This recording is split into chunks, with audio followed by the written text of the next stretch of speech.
right, we are back. It is Weather Wagers, and we are so excited to be with you here, Brett Thackara and Dan Tomaso. And we've got a lot of weather to talk about this week, my friend. We have a lot of weather. We have a lot of football. We have a little bit of baseball, too, to talk about. A lot of things going on. Yes. And, we've mentioned this throughout many of our podcasts so far. We knew there would be a day and time where, unfortunately, a major weather factor is in play. Yeah, we actually also predicted this last week. If you were joining us on Weather Wagers, we made mention that a lot of the long-range guidance suggested that by the end of this week, there would be a major tropical system at play somewhere in the Gulf Coast. After we recorded last week, by the end of last week and last weekend, the models started to converge on Florida, and they've been preparing since that point. So again, to remind you, we record these on Wednesdays. You might be listening Wednesday evening, Thursday afternoon, Friday afternoon, but Dan, we were well aware of this and projected that somewhere from Florida through the Gulf Coast, there would be a major player in the tropics. That has come to fruition this week in Hurricane Ian. We're going to talk about the latest projections with that today. We're also going to talk about, and I've seen this, we talked about one of the reasons for doing this is that the weather can affect the lines of these games. Guess what? I've seen that with my own eyes. The over-under numbers have shrunk significantly. We're going to talk about that coming up. But before we get into all of that, I do want to make mention, we have to go back and talk about last week. We definitely do. There's several things we want to talk about. I'm going to just pitch this over to you. We had a great week. We did have a very good week, and I will say that weather was not a large factor, although I still think there was at least one or two lightning delays that I did hear of. Yes. But when we look at our records, you did very well, my friend. 8-2, picking up a little bit of ground on me. I made up some ground, which is exactly what I needed to do. Unfortunately, Boston College didn't show up. Now, that goes back to a question. Is Florida State good? I think they're gaining some momentum here. Yeah. Not going to talk too much about the Seminoles this week, although we will mention, of course, a lot about Florida. And, of course, the one that cost me dearly, the Buffalo Bills, taking it against the Dolphins. We're going to have more on that in just a bit. But you didn't do so badly yourself. No, we both liked Wake Forest. And lo and behold, Dabo has some defensive issues after losing Brent Venables. So that's interesting. Kansas staying undefeated. The Leipold era 4-0. looks great. Lance Leipold. They look great. Texas Tech did not go my way and did not go Sark's way. So no, I told you Lubbock's tough. It's a tough place to play. Very tough place to play. We'll get back into the Dolphins and Bills momentarily. Did you watch any of Monday night's game? I watched the first half. It was sloppy football. Not only Monday night, Sunday night. I know we didn't talk about that game. 2 nights in a row of just ugly NFL football. You said you wanted to puke. I did. These showcase games are supposed to be fun. They're supposed to show big matchups. They're supposed to show, the best of the NFL, and I did not see that either night. Yeah. I just want to mention, too, how about Minnesota? They look, physical. They look sharp. Tanner Morgan is kind of like the Sean Clifford of Minnesota, and our good old friend Kirk Shiraka seems to have them rolling. They make a good team, I will tell you that, Kirk and Tanner. And I also want to mention, is it time? Are you finally going to get off the Mel Tucker train? Because if you're not, then I may want to make another bet with you. I'm very surprised by all this because, again, they came out like world beaters last year, and they assembled quite the team. And Thorne, their quarterback, I'm not sure what – they just have fallen on hard times. Are they going to make a bowl game this year? That may be a bold prediction if you look at their schedule. I think it's a bold prediction. I still think they'll give Penn State fits. I still think that, just like I'm convinced Penn State will have a hard time with Northwestern at times this weekend too. Mel Tucker seemed to have the momentum, and now it's all fizzled. It really did. I think they just ran into that Minnesota buzzsaw. But listen, overall now we can take a look at our records. We did have a great week. I am finally back in the winning column. Yes, you are. And that's what it's about here. So I am now 22-20, and you're 25-17. So you still have a slight edge, but, boy, it's tight. It's getting tight. We were talking about those tight lines in between us. It's getting tight. Now, before we move on, one more piece to review here from this past week. You and I met up yesterday in our break room here at ABC 27. Quite the crowd gathered to see what we were up to. Yes. Explain a little bit about what we brought into the mix. If you listened last week, I said that from time to time, if one of us really thought the other one was crazy, it may be fun to do some side wagers. Sure. And it is called Weather Wagers after all. And, of course, we're talking about betting lines and all of that. But I thought, you know what, you really thought the Dolphins could take it to the Bills. And I said, no, the Bills are too strong. They're the Super Bowl winning team that everybody thinks is going to the Super Bowl.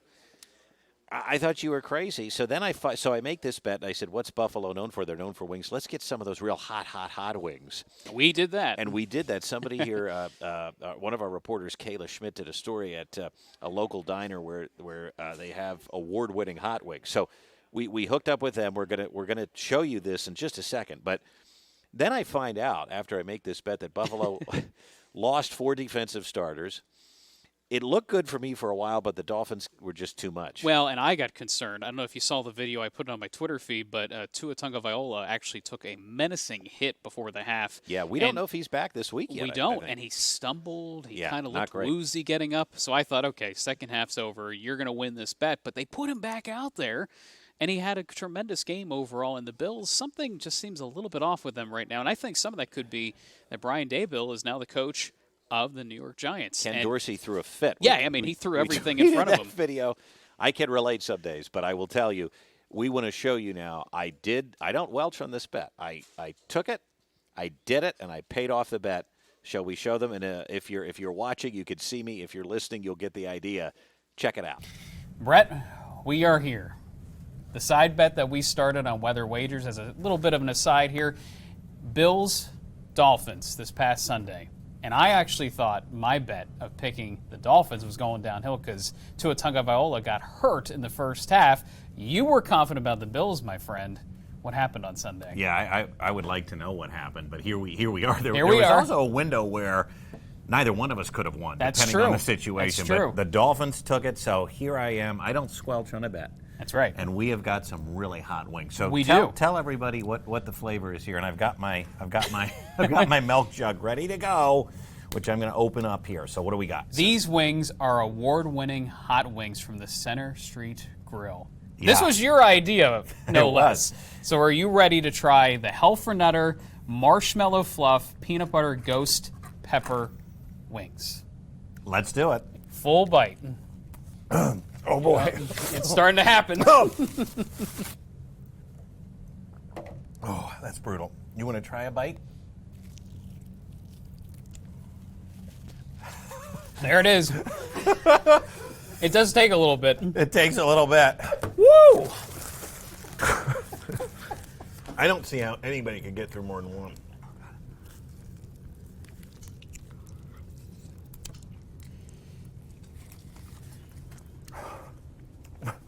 Oh, God. Oh my God.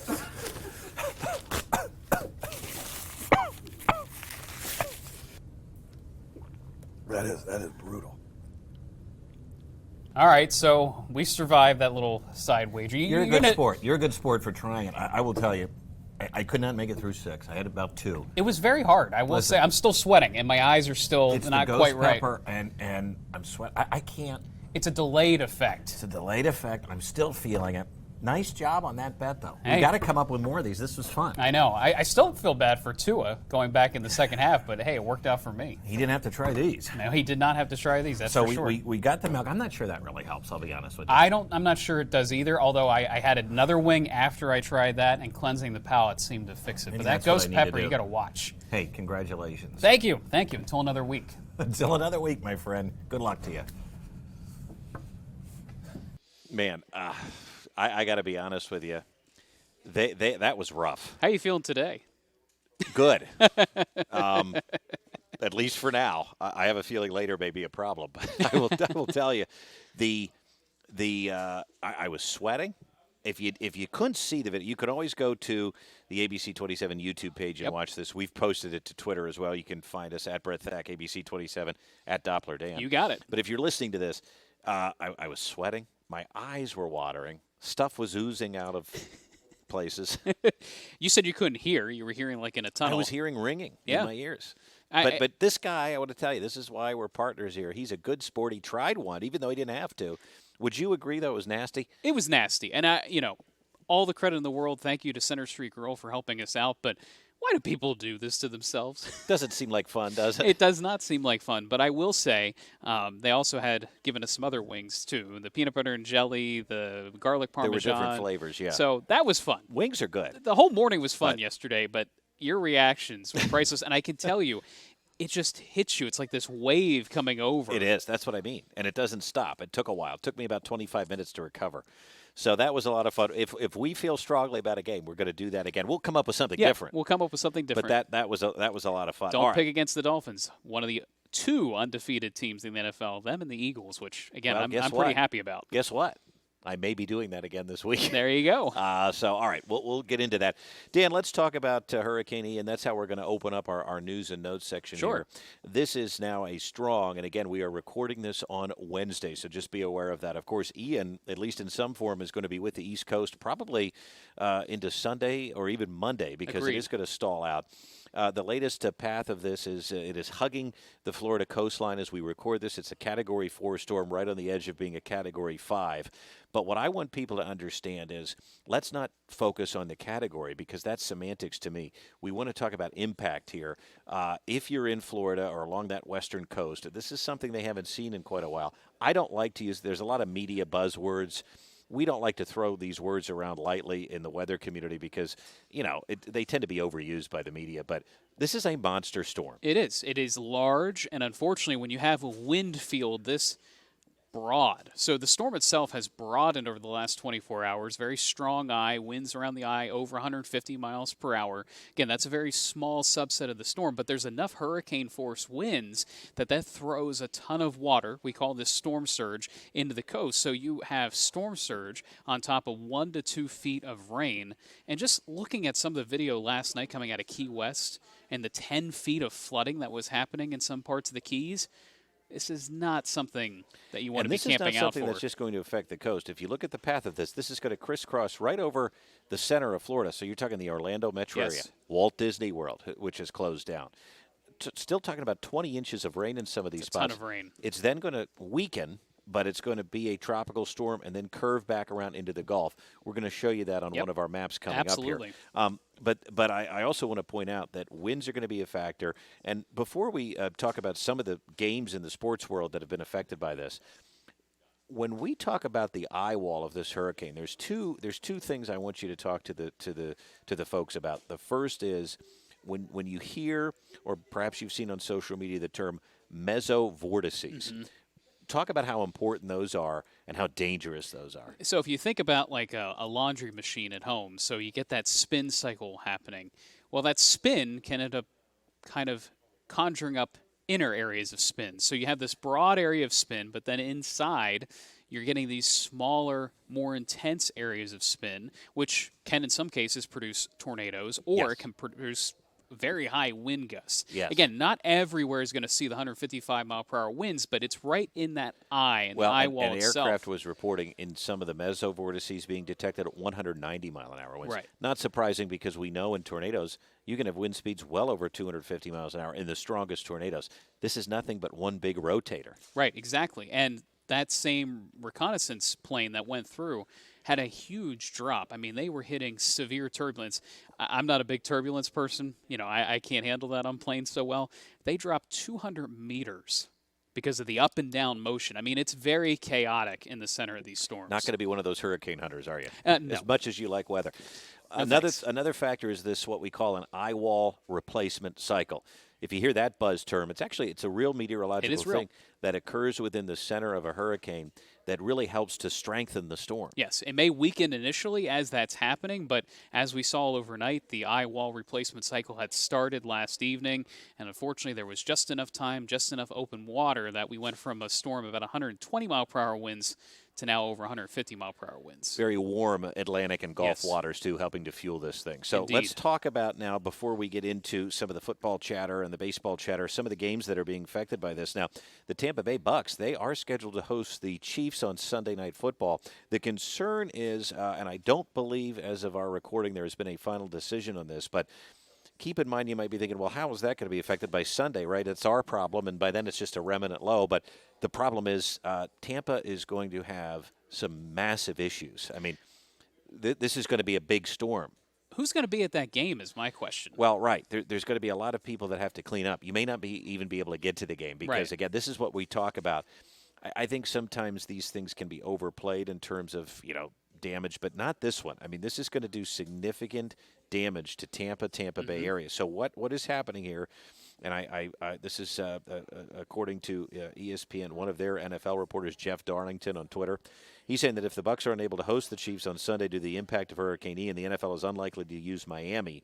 So they would probably move the game to a stadium in the Midwest. I know one place they looked at was Minneapolis because the Vikings are scheduled to play in New Orleans. Interesting, yeah. No final decision has been made. Again, I'm just getting that off of Twitter here.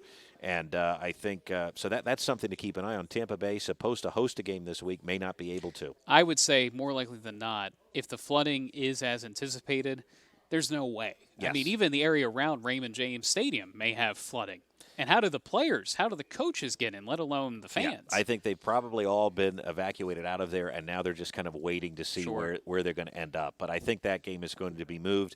Major League Baseball has not announced yet any changes, but you and I know about this because, again, for some reason, so Dan and I are big Philadelphia Phillies fans, but we hang out with a lot of Mets people. Not sure why we do that, but there is a huge series in the NFL East the National League East. My brain was on the NFL. But this could be impacted. The Atlanta Braves and the New York Mets, who are battling for the NL East, I think a single game separates them. They've got a huge series coming up. They're set to host the Mets for a 3-game series starting Friday night. Now, by that point, if they're playing in Atlanta, they might be okay. They might be okay. And it's I think it could still questionable. be wet, though. The track that changed yesterday, the trends of taking the whole storm across Florida and then to the north and northeast really helped this particular series. Yes. But now the problem is, instead of that series being affected, the Phillies are supposed to play 4 against the Nationals in Washington, D.C. this weekend, and that could be a problem. Yeah, and they have to get these games in because they're it has pivotal. to finish up. So that's going to be interesting. I don't know if they're going to end up doing some double headers or maybe moving the games, but they're going to have to make a decision soon because the rain is going to be a problem. And the Phillies holding on by a narrow margin, a 1.5 lead over the Brewers for the final wild card spot. So these games really do matter. Yep. And it could put the Phillies behind the 8 ball, unfortunately, in terms of getting these games in a fair way. Yeah, they need to because nothing is settled yet. And that's the thing. In some of these divisions and some of these races, I did see the Yankees clinched. Yep. But there is a lot of baseball, even though there's not. It feels like there's a lot of baseball to be played. And this hurricane is going to have a direct impact on some of these games. No decision yet. Now, remember, I will emphasize again, for those listening, we are recording this on Wednesday. Keep an eye out Thursday, Friday, as some of these decisions get made. These are pivotal series, and they need to play them. They need to play them, and again, they need to do this in a fair way to the teams that you don't want to give the Brewers an advantage over the Phillies just because of Mother Nature. Correct. A couple of other news and notes here. The game East Carolina, South Florida, that was scheduled to kick in Tampa. That's been moved to Florida Atlantic University, Dan. That is on Florida's Atlantic coast. That is now scheduled to kick off at 2:30 on Saturday. The Florida game. Florida luckily not playing a big opponent, but they are scheduled to play Eastern Washington. That was at noon on Saturday. That game has been moved to noon on Sunday. Interesting. South Carolina. This is a game. Again, obviously everyone's talking about the impacts on Florida, but it's going to be a mess in the Carolinas this weekend. That game, South Carolina Gamecocks, they were scheduled to host South Carolina State at noon on Saturday. Now that's been moved to Thursday at 7. Interesting. So they're going to get out ahead of it. Wow. So they have to move up their timeline, which, again, this is hard to do for programs to change their routines around. Nobody likes changing routines, especially coaches. Sometimes you have to do it, and in this case, they're going to move ahead of the storm. Other games to monitor, and we're going to be doing that: Virginia Tech, North Carolina, NC State, Clemson, Virginia at Duke. All games that we have selected that we're going to be talking about. I do think, as of now, though, those games are going to be played. They just may be sloppy. I think it's going to be very sloppy. I think, again, it's not like we're throwing games into lines of thunderstorms, tornadic activity, but heavy, steady rain is certainly on the table, which, again, teams have played through before in the past. Yep. But, again, it could be a big-time equalizer for teams that probably aren't all that equal to begin with. Correct. Now, we're going to get back into the forecast when we talk about our games of the week coming up. A few more news and notes as we switch back from weather to football. Now, Dan, I'm kind of going to go rapid fire with you here. I want to get your thoughts on a couple of things, and you can ask me mine. But we're going to talk about two of our favorite teams. And, again, we make no bones about it that we are fans here, although we try to be unbiased as much as we can. But is Penn State good? I think so. And I think a lot of it goes back to what I've said from the jump of this podcast, the speed factor, the youth that they've brought in. They have a two-headed monster right now running back. Katron Allen, who was the star of this previous game against Went over Central 100 Michigan, yards. went over 100 yards. They've now done that 3 games in a row after not doing that for years at Penn State, about 2 years worth of time. I also think Sean Clifford has done everything they've asked him to do. He missed some throws against Central Michigan, but, again, playing Central Michigan is not the same as playing Auburn, and you could see how jacked up he was for the Auburn game. And I always say, coming off a big emotional win like that, I mentioned this to you, yes, it was cathartic, and yes, they were jumping around after the game, but they didn't play the cleanest football this past weekend, and I think some of that was due to the fact, people are telling them they're very good. It's very exciting. But you're not going to let that dissuade you. You're going to actually forgive them a little bit for that, because at the end of the day, it was still 33-14, right? Exactly. And I also think the score didn't say the whole game. I mean, the second half, Penn State really dominated. Their defense could be a huge difference maker this year. We're still much in Penn State's favor. 100%. But you're pretty critical. You're pretty brutal. Yeah. You're pretty honest, which I love about you. But you're going to forgive them for this game. 100%. And again, I could kind of see it coming. The Chippewas are no joke.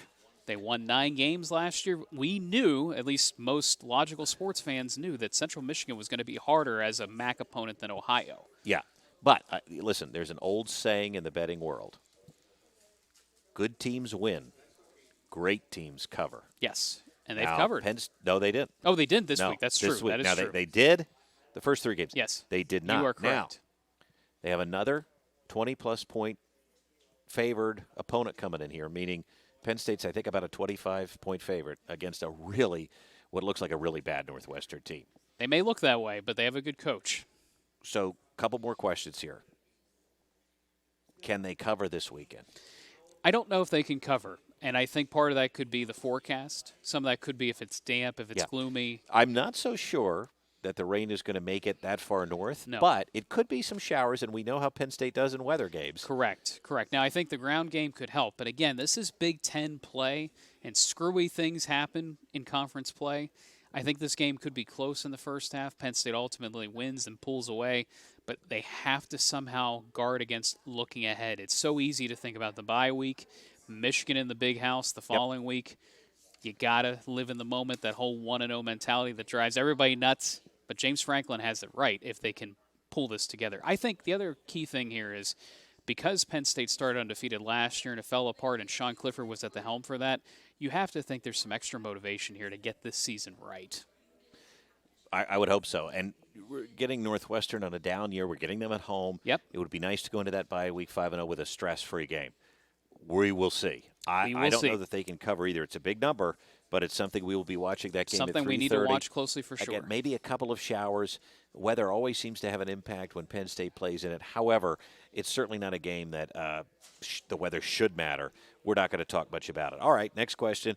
Are the Eagles any good? And I'm going to jump you here and just say one thing, and then I'm going to let you take over. Go ahead. I look at both teams, and I guess it's because Penn State has burned me getting off to 3-0, 4-0, 5-0, 6-0 starts before, and then kind of trailing off. I really am in hold my breath mode with Penn State, although it looks like a different team. It looks like a really good team. Indeed. But right from the get-go, I have been so impressed with watching the Philadelphia Eagles. Jalen Hurts looks comfortable, and what I mean by that is he just looks like he can run this offense like he's been doing it for 10 years. Mm-hmm. I've seen growth there. We have A.J. Brown coming to town. That looks thankfully good. he did. The O-line and the running game looks amazing. The defense is doing just enough. It looks like a well-oiled machine. And again, I don't want to jump the gun too early here with the Eagles, but I am going to say I think the Eagles look good, and I think the schedule sets up nicely. I am impressed, and there's nothing I like better. And because you and I are fans of a lot of the same teams, I like to watch a relaxing game. When I was growing up, I was a fan of the Chicago Bulls. Who wasn't? And Michael Jordan. And a lot of what made that fun to watch, they were like the Alabama of the NBA, right? They just won. They just won, and you knew they were going to win. And, boy, you would watch to see what Jordan would do next. And then my fandom over the years with the Phillies and Penn State and the Eagles, every game a stressor, every game a nail-biter. It's hard. Because you're a fan, so you pour yourself into it. This team feels different. I agree. There is a different feeling here. They seem to be all in. Now, the question is, as I always go back to the NFL, can they maintain this type of momentum? Can the Guys on the team remain as focused when you don't have to win every game in the NFL, but they are favored, going back to this is about wagers and betting lines here on this show. They're favored in every single game the rest of the season, which is remarkable. And Really? I didn't know that. And some power rankings have the Eagles the clear-cut number one, which in my lifetime certainly has not happened. No, and we're going to talk about their game because that could also be a weather game could, too. coming up. But you agree with me. I think we agree. Oh, I think they're pretty good. What a job they're doing. Okay, here's a fun question. Who is on upset alert this weekend? I just want us each to pick one team to watch. Well, according to the line, they're not on upset alert, but Kentucky. I think this could derail their season this week. Ole Miss coming into Kentucky. Will Levis having a good season, not great season overall, but I think Lane Kiffin's going to bring some heat with Ole Miss coming in. Yeah, now Ole Miss is about a touchdown favorite, but Kentucky is ranked higher. Right, and that's why I say it's not totally an upset, but they are ranked higher. Yeah, okay, interesting. And at home. I know I said to pick one. I'm going to just look at three. Michigan and Iowa. Mm-hmm. Now, I know on paper Michigan should win this game pretty Sure. easily. Just be careful. It's not a night game at Kinnick. Nope. But Iowa's defense is still a championship-level defense. I don't think we know much about Michigan yet. No. I mean, they had everything they could handle with Maryland and Mike Locksley, which was one of my picks last week. Yeah. I want to see them go on the road, true road game, play against a really good defense. We know Iowa's sloppy, and we know they can't score. They've had a few weeks, though, against lesser opponents where they've been able to find the end zone. Just be careful, Michigan. I Be would say careful. that weird things happen when you go into Iowa City. Yes, 100%. Houston is favored against Tulane. I'm going to save that. I'm going to talk about that, and I am going to say it right here, right now. Bama better be careful. It's a big week. I'm going to put them on upset alert because for the last 2 seasons, when they go on the road, they've had some very sloppy games. Yes. Texas, This year, a yeah. couple weeks ago, dating back to last year. Mississippi State, they lost at A&M. They did. Florida, remember they had that Dan Mullen almost beat it was them? a close call. It was like a 1-point game again. Sam Pittman, this game would have been better had he taken care of business against Jimbo last week. Be careful, Bama. I don't know if they're as dominant as they have been, but again, they have Bryce Young. Yep. So Because I want to skip ahead here for one. This is to me, and I'm going to ask you, which team, either NFL or pro, needs kind of a get-right game to save their season? This is, to me, Arkansas's get-right game. And It I know certainly that's could be. weird, but I think they're going to be able to keep it close. And if they could somehow pull off the upset, they're going Sky's to the be in the limit. driver's seat, right, sky's the despite limit. the loss to A&M. So I think Arkansas needs a get-right game. And I also think that the Bills need They a need a get-right get-right game, yes. 100%. and so I'm going to ride with the Bills again. We're going to talk about that. So, I'm kind of breaking my own rule, but I'm picking two. I think Arkansas needs to at least keep it close just to feel like they can still do some damage on their schedule. But I think the Bills need to get right game against the Ravens. How And about going you? back to our concept of Michigan, if they can get right against Iowa, look out. They could be on another roll here. They are currently ranked 4 in the country, made the playoff last year. It could come down to that Michigan-Ohio State game again this year. Yeah, but they're undefeated right now. Who maybe needs to? Who do you think has lost a game that maybe needs to just get a win and get back on track? Well, certainly Michigan State Yeah, they could needs use to a get right game. We've talked about that. Yes, they could. Even looking at Stanford needs to get right. I don't know what's Something's going wrong on with there, that. isn't it? Something's not Something's right there. not right there. BYU needs a get right game. I'm just rattling off No, some I'm I thinking think about. I think you're right. Those are some very good ones. I'm not sure some of those are going to get it, but we'll Correct. see. Okay, What do we got next? you mentioned sloppy football. Aaron Rodgers and Tom Brady played a pretty sloppy game. They That did. That was brutal. Who is more likely to make the playoffs? I think just slightly so. Aaron Rodgers has more weapons.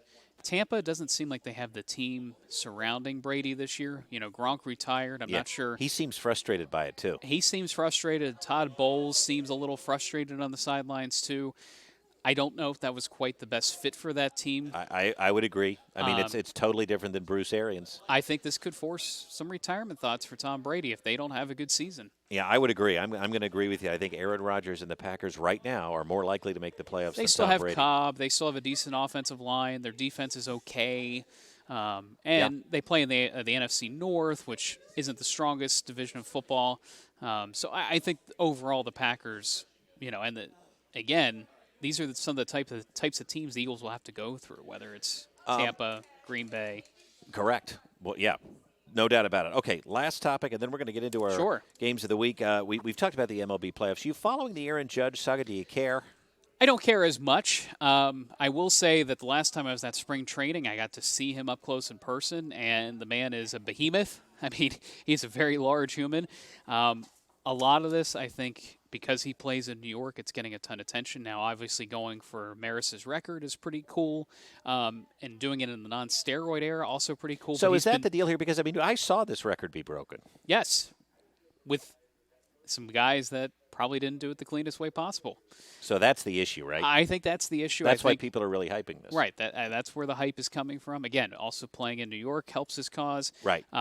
Possibly being the league MVP, possibly getting a huge contract. There's so many storylines here.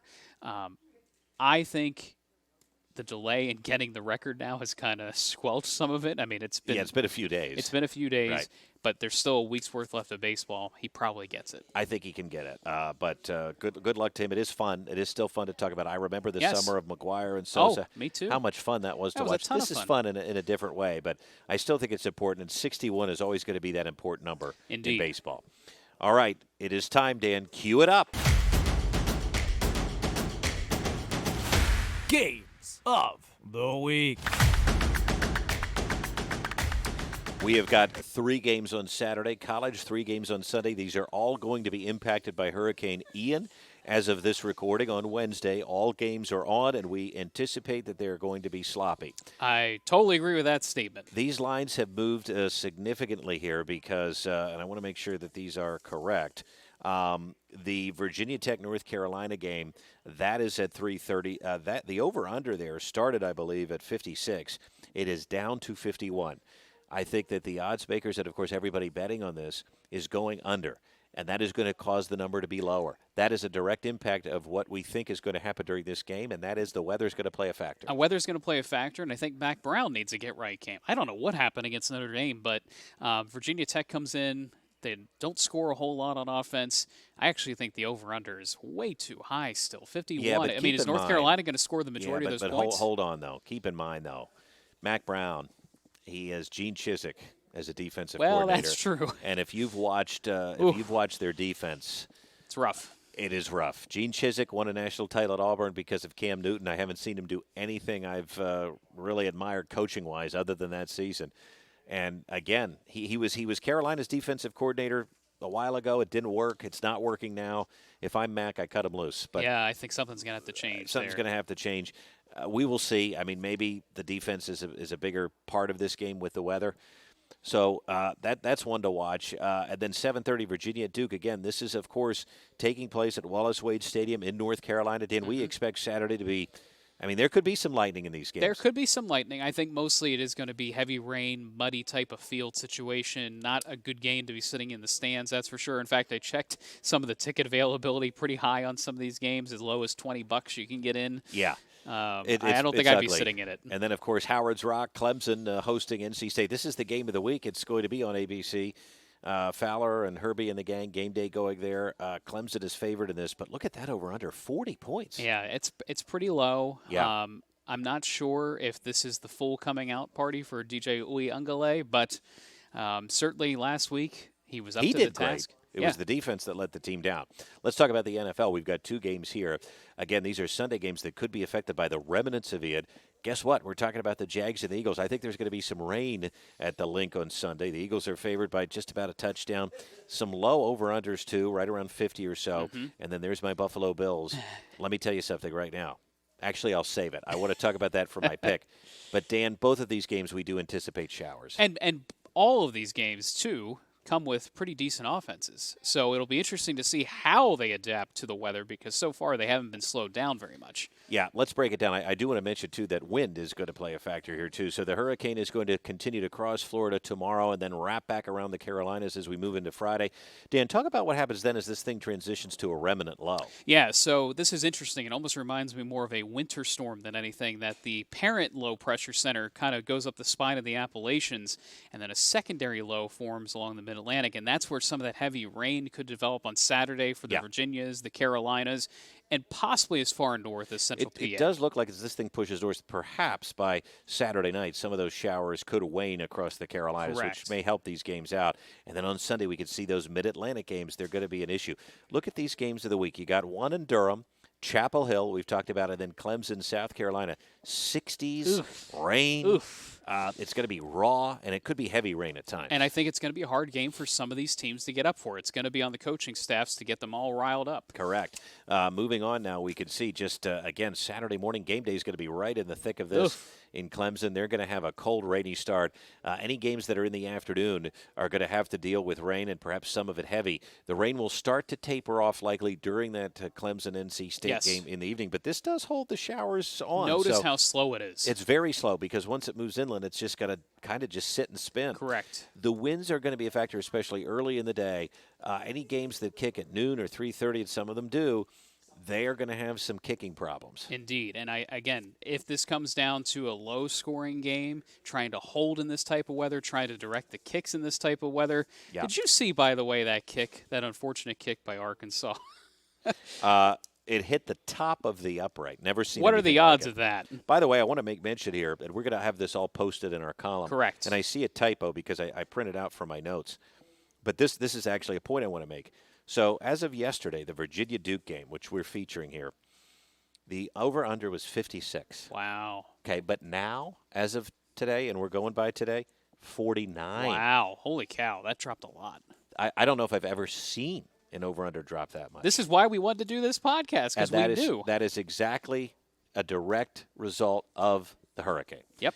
Philly and Baltimore, as the Jags come to the link, and then the Bills are coming to the Ravens, it does look wet. I don't think it's going to be necessarily a steady rain, but we are talking showers. We're talking about an east wind, too. Yeah, I think this is going to be another cool, damp day overall. Both games at 1 o'clock. Both games at 1 o'clock. Again, should there be significant rain? Not likely, but I will say, too, as this thing continues to ride to the north and northeast, there will likely be some forecast changes. Don't take these models as gospel right now because there could be more shifts in the overall rain pattern. Correct. One of the things we do anticipate, though, is a lot of the games we are featuring are probably going to have a 10 to 20 mile an hour wind through the games. That's going to create some kicking issues, and it could also create some issues with offenses that are going to have to game plan more of a running attack, Correct. Which could affect these games. That's why we think some of the over-under numbers have dropped as we have moved into the last 24 hours or so.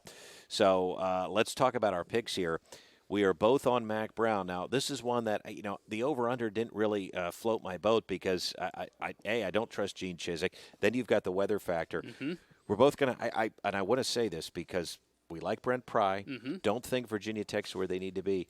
I think we're both going to hold our noses a little bit and take Mac to cover this. I think this is a big bounce-back win for them. I think it's a much-needed win, as you say, a get-right game. Yeah, and they're at home to do it.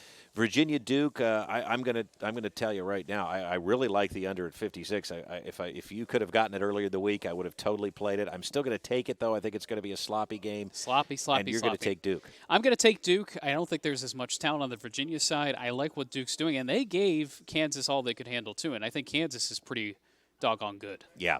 NC State at Clemson. Now, this is one we differ on. That's at 7:30. I think the Wolfpack, they beat Clemson last year at their place. And I realize this is a revenge game for Clemson, but, and you will admit this, you obviously are picking Clemson money line, which means you think maybe they could be close. We're kind of, in some ways, making the same pick. Exactly. I'm just picking NC State to cover this, but you're picking Clemson to win.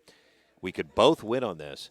Don't you think, though, something it does feel a little off with Clemson yet? And that's my concern. I just think they're not as sharp Correct. on offense and defense. And some of that, I think, is expected. When you lose both your offensive and defensive coordinator in the same year, True. As good as Dabo is, Yeah. it's hard to do and hard to replace. Brent Venables at Oklahoma. Tony Elliott in the game we just mentioned, Yes. Virginia at Duke. So good point there. Let's talk about the NFL. And we're both, of course, on the Philadelphia Eagles. Not again, trying to be unbiased here because we're fans, but this team looks good.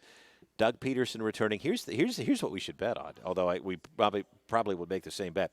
Is Doug Peterson going to get booed, or is he going to get a standing ovation? I think Philly fans know well enough. It took how long to get to a Super Bowl, and Doug did it. And not only that, Doug left not because the team was lousy. Doug left because of some inter-office politics going on inside the Eagles. So, Wouldn't it be just like Philly fans to boo him, though? I think there may be some, but I think the overarching reaction should be welcoming. Plus, he played thankful, for them. And there probably will be some type of tribute video, too, I would assume. I hope so. It's just, I like the guy. I do, too. I'm happy he's coming back, but I do think the Eagles are going to win, and I think they're going to win by a pretty good margin. I think so, and I think the Jaguars are playing better, but I think they're still a year or two away. Here we go again. You and the Bills. Nobody circles the wagons like the Buffalo Bills. Uh-huh. Okay? Uh-huh. And they're going to do it this week. They're going to go into Baltimore. They're going to get the win, and they're going to cover that 3 points. I don't know if this is a worthy of a side wager or not, but you're confident here. I'm confident, and part of it's the weather. I think a game like this favors Lamar Jackson and his legs. Okay. So I'm very curious to see how this works out because this could sort of derail the Bills a little bit. 2 back-to-back weeks with tough games. I don't want to. I mean, next I want to make you shave your beard if I win this. Oh my God! Would you ever do that? I'd have to clear it with my wife first. She's never seen me clean shaven. She might leave me. Well, we don't want that. All right, let's go. I think it's time now for Under the Radar. 2 under-the-radar games this week. Again, Dan, as we take a look here at games that aren't necessarily impacted by the weather, but we will mention these are games that maybe not a lot of people are paying attention about. How about those Huskies? We're going to pick up the pace a little bit here, but Washington goes to UCLA. I feel bad for Chip Kelly. 4-0. They haven't really played anybody. Nobody's showing up to their home games. It's a disaster. I think that is mostly due to this awful 4-game playoff system we have because it has eliminated the West Coast from contention. Well, you could be right, but I also think, I don't know, California, they're a little odd out there in terms of their fandom anyway with college football. Maybe a move to the Big Ten will help. Yeah, it might. I mean, something needs to help, and it's truly pathetic to see. But Washington favored in this one by 3 points. I'll tell you what, I like that team. I do, They're too. looking good. And then how about this? Texas Tech, who just upset the Longhorns, rolls into the Little Apple to take on Kansas State, who just thumped Oklahoma. How about this? This game is on ESPN Plus. It's not getting that much attention.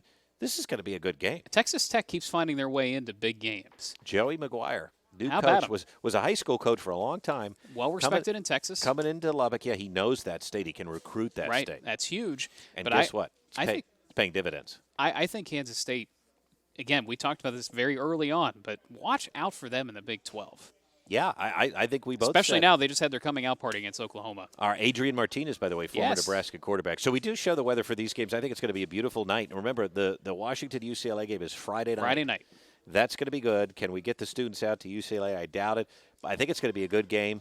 Not much weather, though. No, I mean, Southern California is in a lull for sure, while the East Coast is bracing for this major hurricane. California says, what weather? Yeah. Nothing to worry about there. Not a problem. And then we go to the Little Apple, Manhattan, Kansas. This game's Saturday at noon. It's a classic Big 12 battle. And, I think it's going to be nice. It's going to warm up into the 70s. No weather there. No hurricanes there. I don't even think there's going to be much wind. So both of these under-the-radar games, they're going to be good football games that not a lot of people are talking about. I don't think there's going to be much weather. Good early October weather, which, again, is weird to say. Yes, indeed. All right, let's get to the picks. I am going to take Washington. I think it's going to be huge. I don't think Chip's played anybody. They struggle against South Alabama. The Chip sinks. Don't they still have Dorian Thompson-Robinson? I think so. I think it could be a little bit closer than you give them credit for. And plus, Washington, they might be a little bit over their skis. We'll see going into the Rose Bowl. We'll see how they fare. We're both picking Kansas State. I like what's happening with Texas Tech. I think they're reviving themselves, but I don't think they get this win. Any chance that this is kind of a come-down victory or a kind of a come-down thing where It they could. struggle in this game? It could. I mean, again, they just went into Norman and Yeah. won a huge one against Oklahoma. So of course, as Texas I talked Tech about, just won a Right. huge one at Texas, and now they have to go to the Little Apple. so maybe it's somewhat even. Yeah, And again, but this is an early start just- in Manhattan. It is. It's a noon start. That could favor Will the it be home team. sleepy? I don't know. I think Bill Snyder Family Stadium is going to be rocking. We both like them to cover the 8 points. Time now for Brett's Best. All right, we're going to roll through this, and I am excited to have the Miami Dolphins back on my best. They're taking on the Bengals. That's Al Michaels, Kirk Herbstreit, Prime Video 3. That's going to be a good football game. It should be a very good football game. We don't yet know if Tua is playing. And that's a huge factor, obviously. Yes, it is. The Bengals just had their get-right game against the New York Jets. They had been struggling. Yeah. So I will reveal my pick coming up. Tulane at Houston. Now, this is, I'm going to tell you right now, it's my upset special. The experts, okay, they told me how great Houston was. And they had a good season last year. And they told me they had a shot to take down Cincinnati and win the AAC. They're 2-2. I haven't been impressed. Yeah, no, I think it's a little bit rough there, rough start. And I think it is, and I love me the Green Wave. The Green Wave is something this year. They beat Kansas State. They did, which we just gave Kansas State all the kudos in the world, so you got to give Tulane a lot of credit as well. Yeah, and I'll tell you what, I really like what Marcus Arroyo is building at UNLV. For some reason, UNLV, if I'm going to actually think about betting on a game, UNLV, they are friendly to bettors if you want to cover the spread. Interesting. And I'm going to take them. New Mexico, decent, but they're going to roll into Allegiant Stadium. Mm-hmm. And I like UNLV to cover that 2-touchdown spread. I really do. Very interesting. We're going to get into that in just a bit. Now your picks. It's Doppler Dandies. Take it away. All right, so I mentioned this as kind of an early tease about Kentucky and Ole Miss. I do think Ole Miss has the advantage. I think, unfortunately, Kentucky, a lot of good things happening under Stoops, but Ole Miss, Lane Kiffin, I think, are going to be a problem in the SEC, and I think it starts this weekend. Lane Kiffin living on the transfer portal a bit. Yes. The opposite so far of Bell Tucker. Correct. Really having another good year so far. Don't you think Kentucky's defense can put up a stop there? Oh, I think Kentucky's pretty darn good. I'm concerned, though, that they're going to run into more talent this time around with Lane Kiffin. And let's give Lane a little bit of credit, too. I think his offensive scheme is a little better than Kentucky's. Next up, your upset special, maybe. Maybe. I think Arkansas is going to keep this tight. I am not sure why Vegas is going so high on Alabama. That's a huge line for what should be a pretty good game. It's 17.5 now as of Wednesday, and our lines, our odds taken from Caesars Sportsbook. It was 17 Tuesday, Wednesday they added the hook. Sammy Pittman let you down last week, but can he keep things close? I think they'll be up for this game, and it is in Fayetteville. Yes, it's in Fayetteville, which I think is a big deal. And again, you mentioned Saban on the road. Sometimes doesn't quite equate to an easy win for him. And then you have an NFL game. Yes, the NFL game Monday night. Rams, 49ers. I'm not sure what's wrong with the Rams. They lost some players from their Super Bowl team. The 49ers, Jimmy Garoppolo, that's another big storyline. Again, he's always in the spotlight for some reason or another. I think this game is very interesting. Tight game, could mean a lot for the West. Interesting. And again, kind of a fun one on a Monday night. Yes, indeed. And we'll see if the offense finally shows up on a showcase game. All right, cue it up. Final picks. As we begin to wrap things up, let's review these picks as we go into what I think will be a fun week. I think it's a tremendous week. Of course, we're not making light of this, but there is a hurricane coming. Indeed. And this is going to have an impact on a lot of these games. We already mentioned the ones that have been moved. Luckily, none canceled, but moved. We have to keep an eye on Major League Baseball. That's the key here this weekend. Big implications for Major League Baseball, big implications for the ACC. I mean, these are in-conference games that we have led off with here in our games of the week. Yes. Our bet at the end of the year, remember, one of us is going to get pied in the face. We want you, by the way, if you have any good ideas for us to have a little side wager going, we want to hear from you. The hot wing was, that went over very well with all of you. We had some fun with it. But if you have any other ideas, toss them our way. We want to hear about them. And then the pie in the face, but I made up a lot of ground last week. I want to do it again this week. We're both taking Mac Brown to cover the 9. Yes, we are. I am taking the under, which is a low number to begin with in Virginia Duke, and you're taking Duke to cover. I'm taking Duke's line there. I'm taking Clemson then to win outright, but you're keeping NC State close with that 6.5-point line. I am. I think that's going to be a fantastic game. We both like the Eagles. Here come the Bills again. I will not make you shave your beard. We won't do a side wager on this, but again, nobody circles the wagons like the Buffalo Bills. Yeah, you're going to go Baltimore. What's that? You're going to go Baltimore. Yeah, I'm going to go Baltimore. I think Ravens overall +3. And then finally, we both like the Huskies there in our games of the week. I think we start to differ, though, a little bit when we talk about some of our best bets and Doppler dandies. Yeah, and actually, by the way, in that Kansas State game, I am that was my typo of the last screen. I probably like Kansas State to cover, Dan, but I like the offense here. Remember, there's going to be no weather there. So my official pick for that game is the over, 57.5. Book it. Bengals -4 for me. I'm taking them. Sorry, Miami. Sorry. Tulane moneyline upset. They're going to do it against Houston, and I like UNLV to get the 2 You like touchdowns. those teams and a out in hook. the desert. You keep going out to the desert to find some of these games. I do. Well, we have our boys in the desert. We and like do 'em. have our boys in the desert, and quickly I'll mention Ole Miss should be Kentucky in my mind. Arkansas, though, keeps that Alabama game close, if not Yes, a sir. 4-quarter game. We'll see what happens. Could have come down to another field goal. That poor kid that missed that field goal on top of the upright. And then finally, Boy, he could redeem himself. he could totally redeem himself. I have the Rams going into Santa Clara, Levi Stadium, coming out with a win. Again, could propel them for the rest of the season, or they could kind of wallow in mediocrity. We'll see. Yeah, and by the way, just for those wondering, too, the Alabama-Arkansas game not going to be impacted by the hurricane. No, that should not be a problem. In fact, the rain shifting east really helped some Yes. of those other games across the SEC. Of course, you can stay tuned to our social media channels, too. I am on Twitter at Brett Thack, ABC27. He is at Doppler Dan. You can find us on Facebook, meteorologist Brett Thackara, meteorologist Dan Tomaso. You got We're going it. to be updating you on the latest with Hurricane Ian throughout the week and the weekend. And Dan, tell them how they can listen and get our article. Well, you can go to abc27.com for the article for the full video and audio. But if you just want the audio, maybe to listen in your car, Apple Podcasts, Spotify, Google, Amazon, and of course, even YouTube, too. You could stream through your car Yeah, if that's just what you go like to to the do. ABC27 YouTube page. We are there, and we've got our write-ups ready to go. If you want our in-depth thoughts on the game and the hurricane path, we have got that too. What a week! Weather, big-time football, big-time baseball. By the time we get back next Wednesday, we should know a lot about where the Phillies stand. We should know a lot more about Penn State against a Big Ten foe. We should know a lot more about the Eagles if they hold up their end of the bargain against Doug Peterson. And the SEC shaking up, ACC shaking up. There's going to be a lot to review next week. What or if the MLB has to do to shuffle these games? That's going to be the thing I'm watching Yeah. this weekend. I'm going to try to be on social media like I am most Saturdays for college too. football, but I am going to the Emmy Awards this weekend. And I'm going to a gala Saturday night, so We're just busy socialites, so That's right. wish us luck, but we're going to try to be all over it. It's going to be a fun weekend. It's going to be a rainy weekend for the East. We certainly wish everybody in Florida luck as they continue to deal with a massive hurricane, Indeed. Ian, that is going to then have an impact up and down the sports world. Dan, we've tried to break it down for everybody. We certainly hope you'll listen. Check out the article on our website at abc27.com, and we're going to be right back here next week, my friend. indeed we will be. So until then, enjoy your football, enjoy watching the weather. We'll be doing it too. Absolutely, and good luck again to everybody in the path of the storm. We'll see you next week.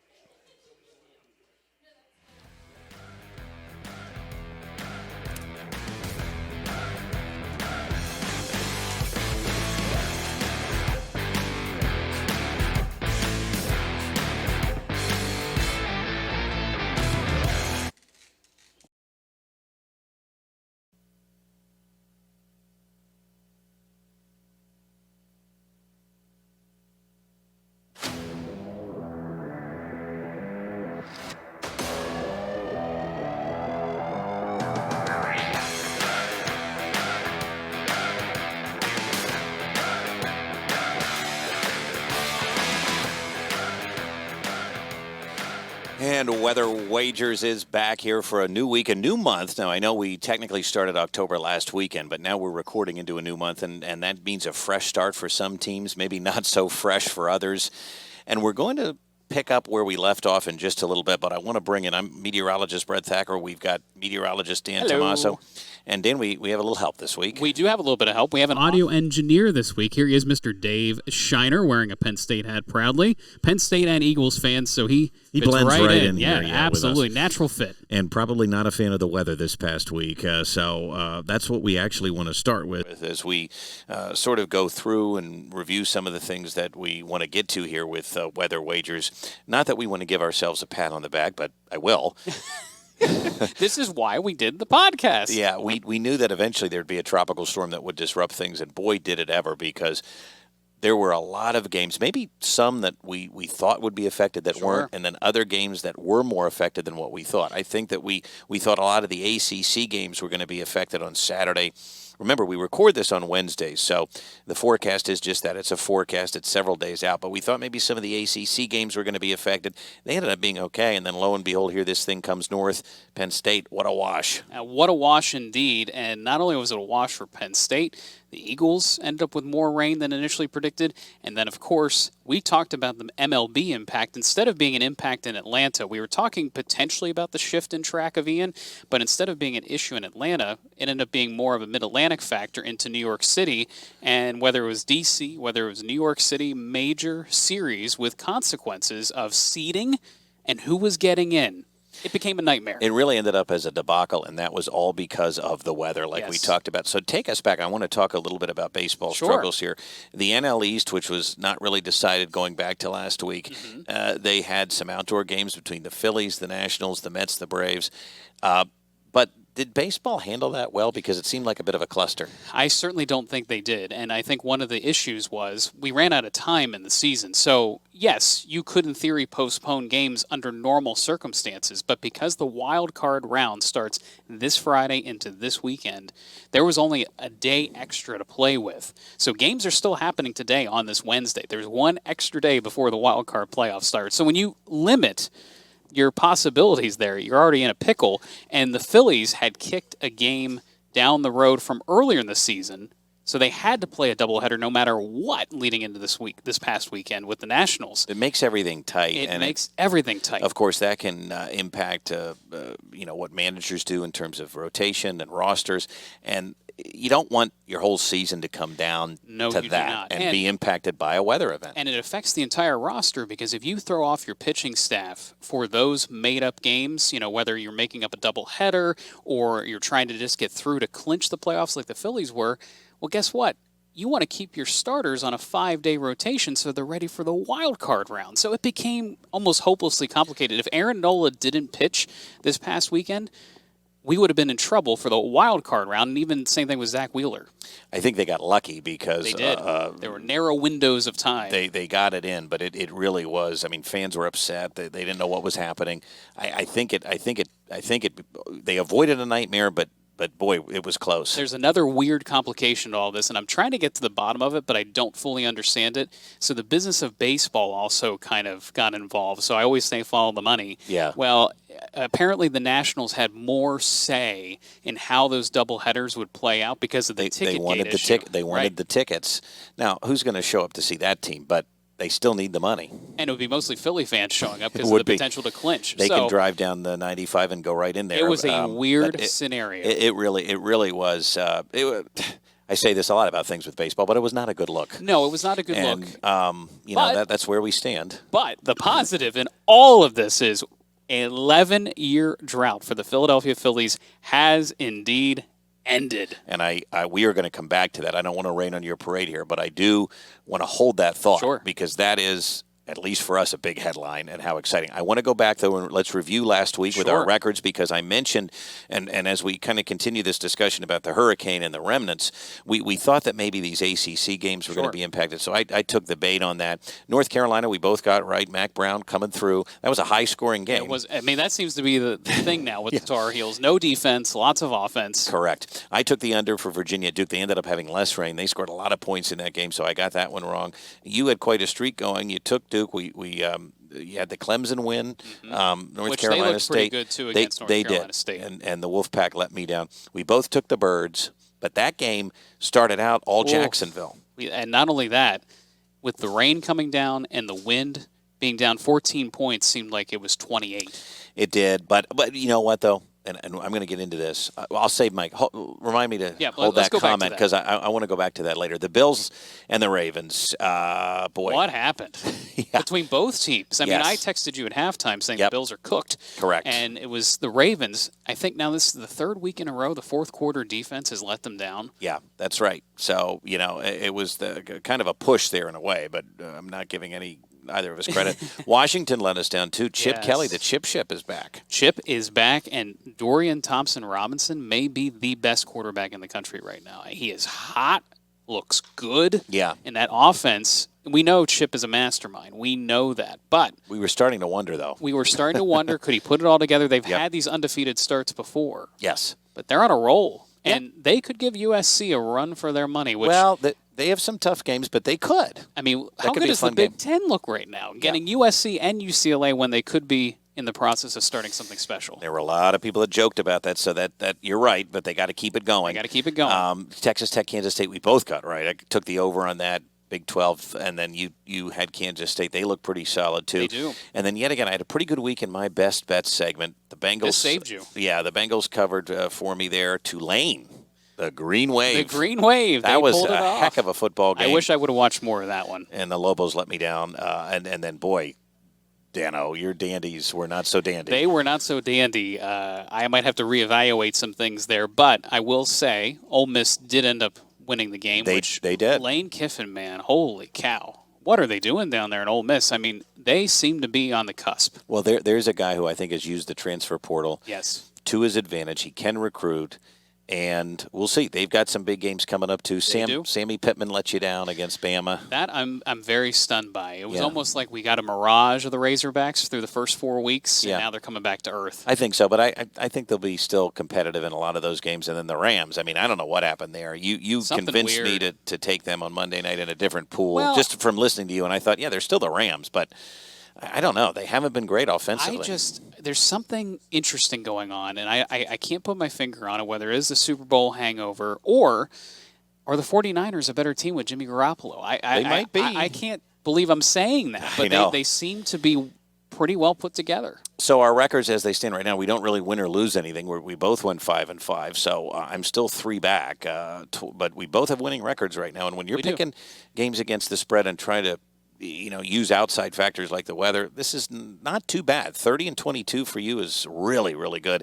27-25 for me. So we're both on the winning side. Let's see if we can attack some of these games this week. So, okay, now we come to some more news and notes here. And let's talk about that Penn State game because we kind of predicted that as well, that Penn State would struggle here as they played in a bad weather game because that seems to be a typical occurrence in the James Franklin era. And I think a lot of it has to do roar, Lions, roar. I think one of the things that unfortunately goes wrong for Penn State in these games is their offense is so about chunk plays. And they focus on this a lot. There's a certain percentage the staff wants to reach every single week. When you're in bad weather, you got to throw that out. You just got to get first downs. You got to keep the ball, time of possession, and they did that, mind you. They did do that in this game, and we'll get back to that in just a second. But I think when you rely on those down-the-field passing plays so much to open up the offense, it can slow you down to a grinding halt in bad weather. So, they come out, they have a great win on the road at Jordan-Hare, and then they come home and they play less inspiring football, 2 home crowds against Central Michigan and then against Northwestern. So, and see, I already want to forget it. Yeah. So, I'm stumbling But over. this had I already want to Illinois forget written all over it from last year. It did. And so now it's like, okay, well, what is this? What is this team? Because we're seeing some flashes to years past.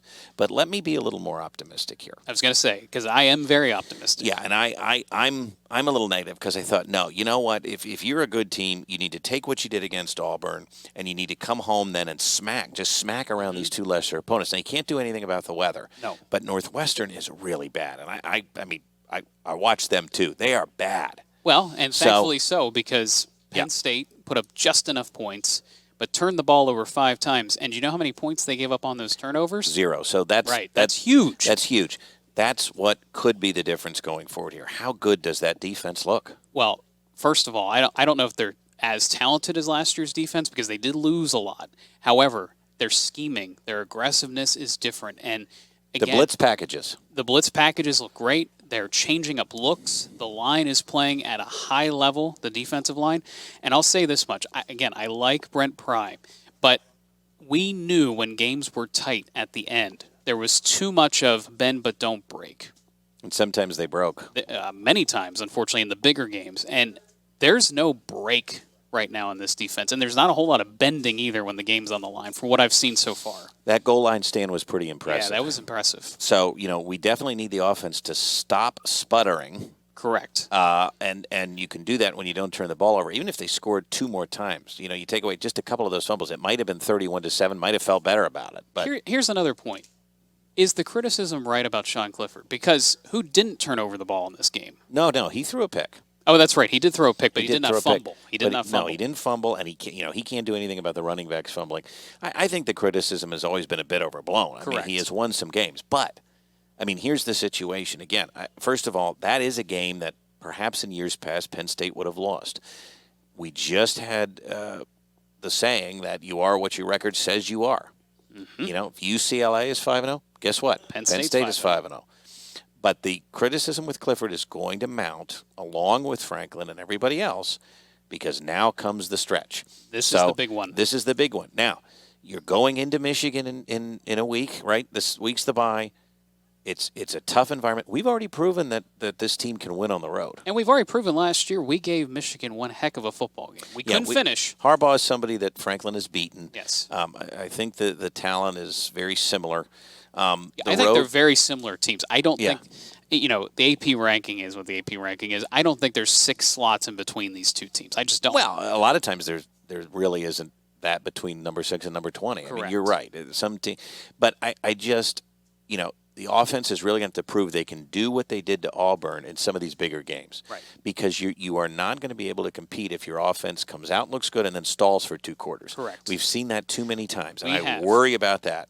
Now, that doesn't necessarily mean I'm one of these guys that thinks, you got to put in Aller. You got to put in Aller. He'll get his time. He'll get his time, and I realize he may ultimately be more talented than Clifford, but the experience that Sean Clifford has in calming a team on the road and being there after 6 years, he's the team leader. Now, there may come a moment in the game where you feel like you have to do it. That's game situational dependency. But I'm not going to suggest you throw Aller in the big house on the road right away. If he throws 2 consecutive picks on back-to-back drives, I would think about it. But I don't see that happening. I truly don't see that happening. And again, nobody's using the weather as an excuse, but there was bad weather. We said it would probably have an impact. We said they probably wouldn't cover. They didn't. And they still tried to pass the ball, mind you. And they had some success, even in the bad weather. Harrison Wallace seems to be picking up some steam as a secondary option. Here's the problem, though. When you look at the pass plays, if you go into some of the stats and dig around, there have not been that many long passes. Correct. They're still trying to force it down the field, but it's not working. You've got Mitchell Tinsley and Parker Washington. And everybody else. And are we ever going to see Keandre Lambert-Smith again? So I worry a little bit. I do. That we aren't having enough playmakers at the right spots. None of that matters if you can run the ball, I suppose. But I do feel there are reasons that this offense sputters, and it could show up.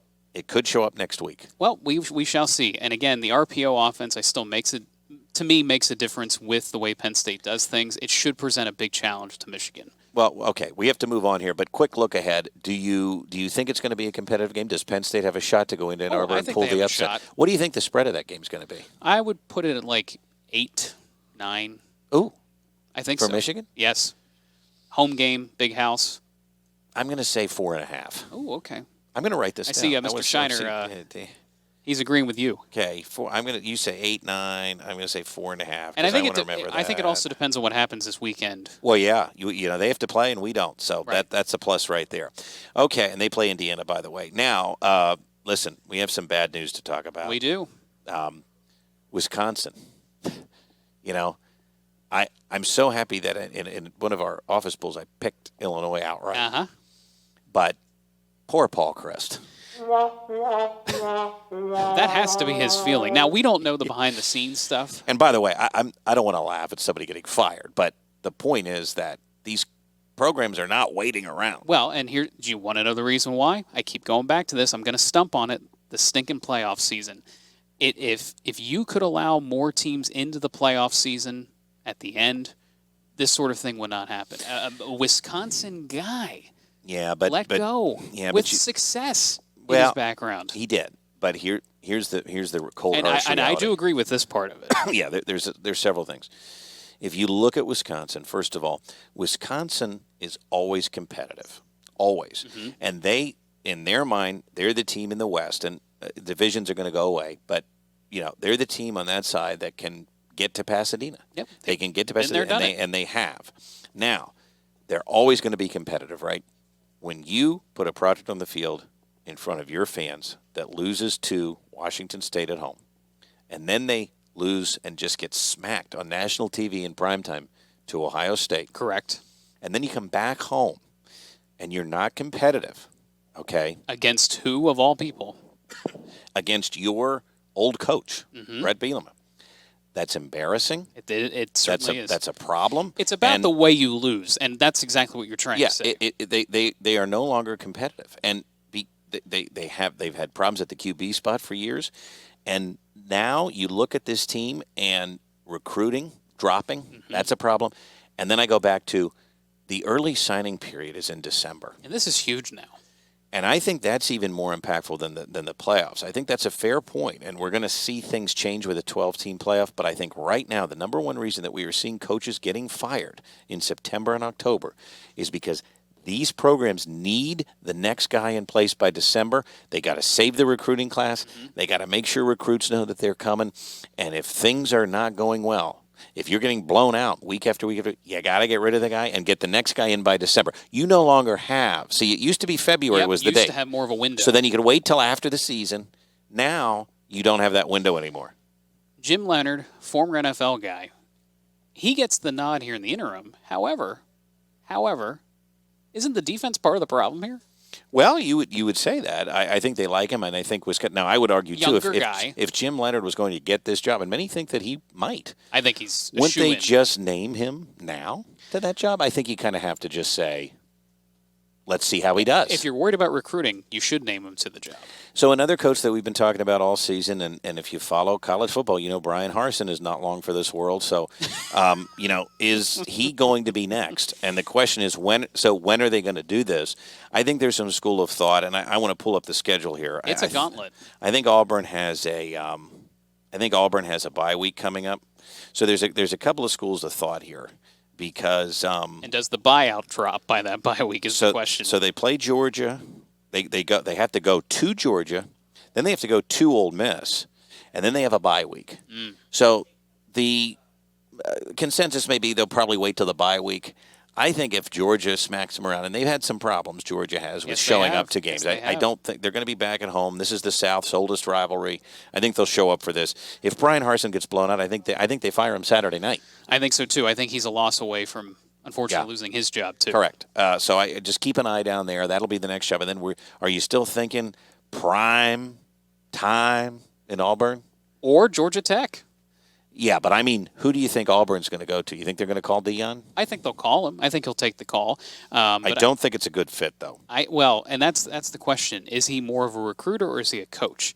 And I don't know if we know enough about, Jackson State obviously has done very, very well for what they are. Yeah. But if you insert him into a big program up against the likes of Saban, up against your friend Kirby Smart, Yeah.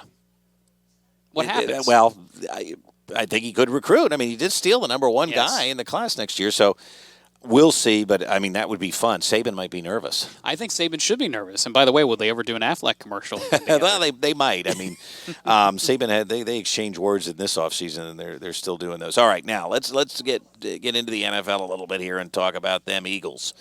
How about them birds? You made a comment though about being down 14-0 there, and by the way, Smacked in the mouth. I want to give you some credit here. You were right, and I'm so happy to see this. Doug Peterson got a standing ovation.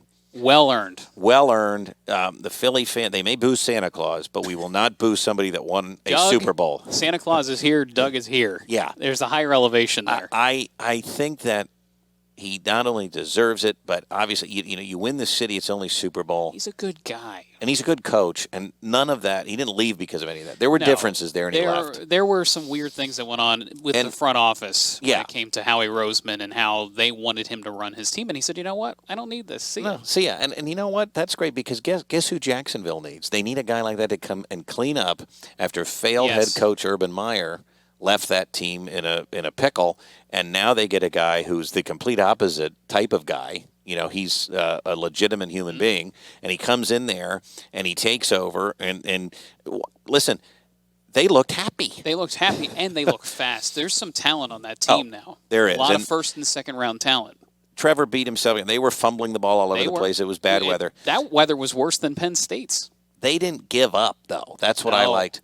But I do want to make a comment about being down 14-0 because I'm sitting there in my living room, and if that had been any other Eagles team. If that had been Penn Correct. State, and we lament. My buddy's a Buccaneers fan, but long before Tom Brady got there, we tend to love a lot of losers in these. Not everybody can be an Alabama fan, right? Not everybody can go out there and feel that level Correct. of confidence. When Alabama goes down 14-0, you know they're not out of it. You don't have to worry. I sat in my living room on Sunday, and I wasn't worried. Not a care in the world. I was not worried because I have seen this team play now, and I feel confident that Jalen Hurts has grown. The offensive scheme is perfect. The O-line is doing some really good things. Miles Sanders, Yes. Penn State are doing well. Dan, I watch this team, and I feel confident. I feel confident, and one of the main reasons why I feel confident is the depth. They had major injuries. They lost 2 out of the 5 offensive linemen during the game. No problem. Stick in Jack Driscoll. How about Suo Peta coming into the game? James Bradbury moves over to CB1 once Darius Slay's out of the game. And I wouldn't feel that way the last couple of years. No, 'cause it's bad. And as much as I have lamented about Howie Roseman over the year, I give him credit. They built a heck of a roster. All right, we need to keep moving here. Any teams a shoe-in for the NFL playoffs? I mean, the Eagles are the only undefeated team right now. I think the Eagles are a shoe-in.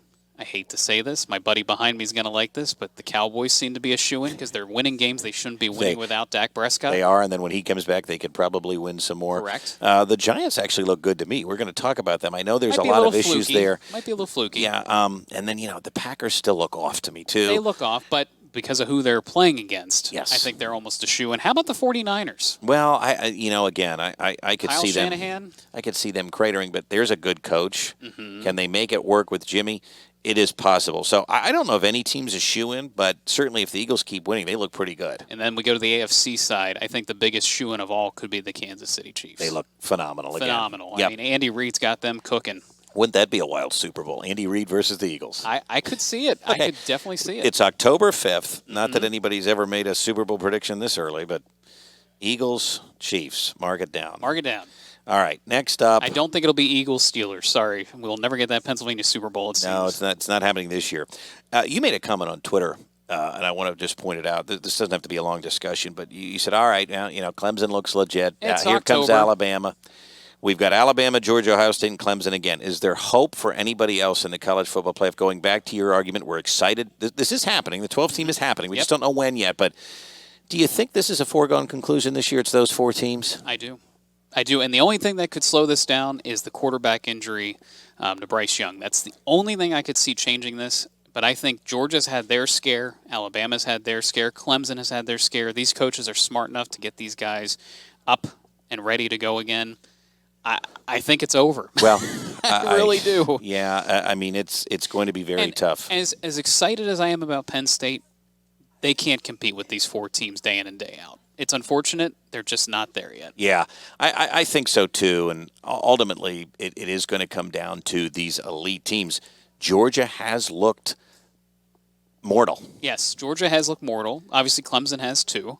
Clemson has too, but they look better. They do look honestly better. than they looked last But year. sometimes these bad losses or even close calls end up getting these teams in a better situation. We're going to have to wait and see on that, but I think you're right. It's going to take a miracle to knock one of them off. And even if they get knocked off, they can work their way back in. Like the Alabamas of the world that you can lose a game and still get in. But, realistically, for Penn State fans out there, we're close, but we're not there yet. It's been kind of the story of James Franklin's career so far at Penn State. Yeah, that's why you need a 12-team playoff for the Correct. Penn States of the world, and maybe like the UCLAs that are right on the fringe, that they can have a good year, but they're not going to get in that 4-teamer. The only team, and I'll throw this out here to you real quick, from the Pac-12, if USC goes undefeated, and there is a one-loss Bama, there is a one-loss Georgia. Oh, yeah. No, I think that goes – and by the way, same deal. I mean, you never know. Like in the Big Ten, if there's a one-loss team that doesn't get in the conference game and other things happen, fluky things have happened before, you never know. But, yeah, keep an eye on USC. I agree with you there. Or even Utah. The Utes. If they can run the table and win the Pac-12, I know they have that loss to Florida. We'll see what happens. All right, lastly – the Phillies did it. are in the playoffs. We did it. It is so terrific to be in the playoffs. And, my son and I were celebrating last night, and he didn't understand why I was so happy. I mean, he's happy, too. But he's never seen a playoff team. He's never seen a playoff team. And that's because wild. It's been 11 years, and that doesn't seem like 11 years to me, but it's been that long. It's been that long. We associate with a lot of Mets fans. Be it as it may. Nobody's perfect.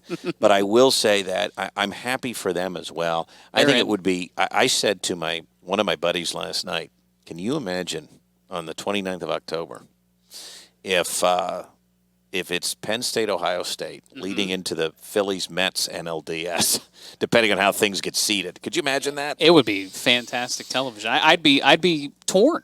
I would be really torn because we've waited so long to see the Phillies get involved in the playoffs again. Yeah. And credit where credit is due. John Middleton said we are ending this drought. They opened up the pocketbooks. They made some big signings this year. Did they all work out perfectly? No. But it's a team effort. It takes 25, 26 guys to make this happen. And I don't know if we can make a run or not. I think that, again, we kind of like our football teams that we talk about. There are flashes there. Nolan shows up this past week and almost pitches a perfect game. Correct. But there's flaws there. You can be a flawed championship team, but you've got to be able to put it together. And my concern with the Phillies still is the bats are alive one night, they're dead the next.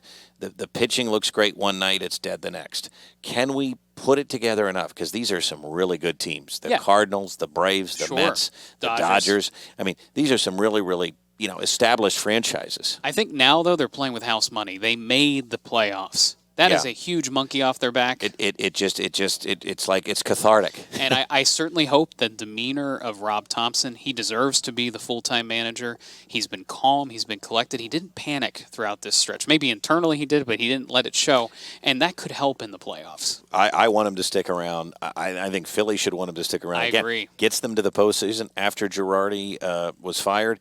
They go on this run that really, these last couple of months not so great, but that middle run of the season, it saved their season. It did. So that's going to be fun to watch. We do want to mention the forecast for these games going into the weekend. We're going to talk about our football games of the week. The games haven't been scheduled yet as of this recording. So this is a little bit of an issue to figure out. And again, thanks MLB, but they are going to be scheduled soon. We know it's Friday, Saturday, Sunday. Here's the great news. There's not a lot of weather this weekend. No, it's fairly quiet. So even Looks though like a nice October this weekend. week leading up to the playoffs has been a mess. Correct. This weekend should not. I don't see many weather issues at all for these games. I think they get the weekend in no problem for Major League Baseball. So I think they do too. By this time next week, we'll know if the Phillies made it on to the next round. That's good news. All right, let's do our games of the week. Games of the week.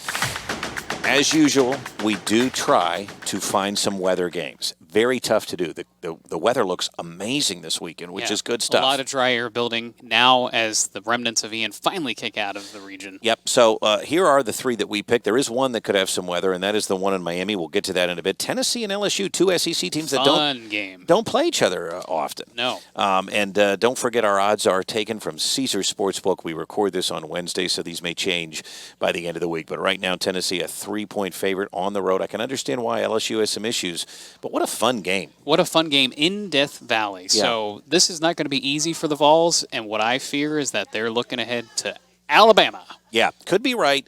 However, LSU fans like those night games. Mm-hmm. They're not in charge. Guess what? You got to wake up early. That's an 11 a.m. kick Central time. Welcome to the Big Ten, LSU, where we have noon kicks. Bingo. So we're going to talk about that one. Then North Carolina, Mac Brown goes down to Miami.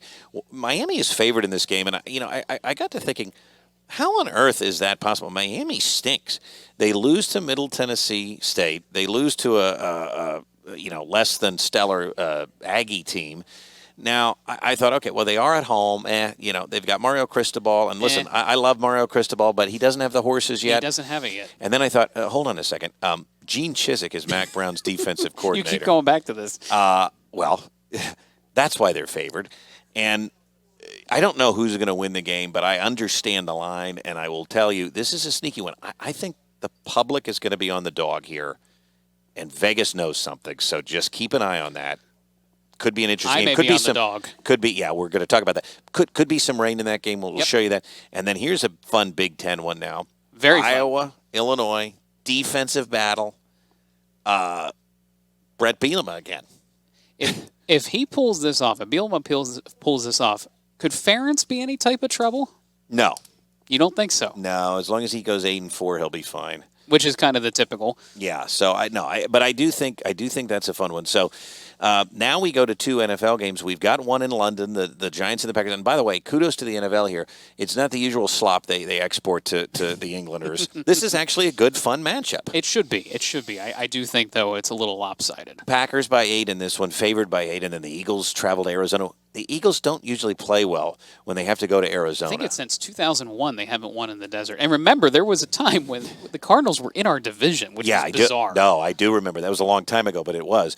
The Eagles are favored by 5 points on the road. So when we talk about the weather here, we go to Baton Rouge first. Again, this is going to be a nice October weekend, 86 degrees. That's really nice. They may not want that game at noon or 11 a.m. local time, but that's going to be just fine. The Very one nice. game, Dan, that may have some weather is in Miami. Yes, and so we'll have to watch for showers and thunderstorms there.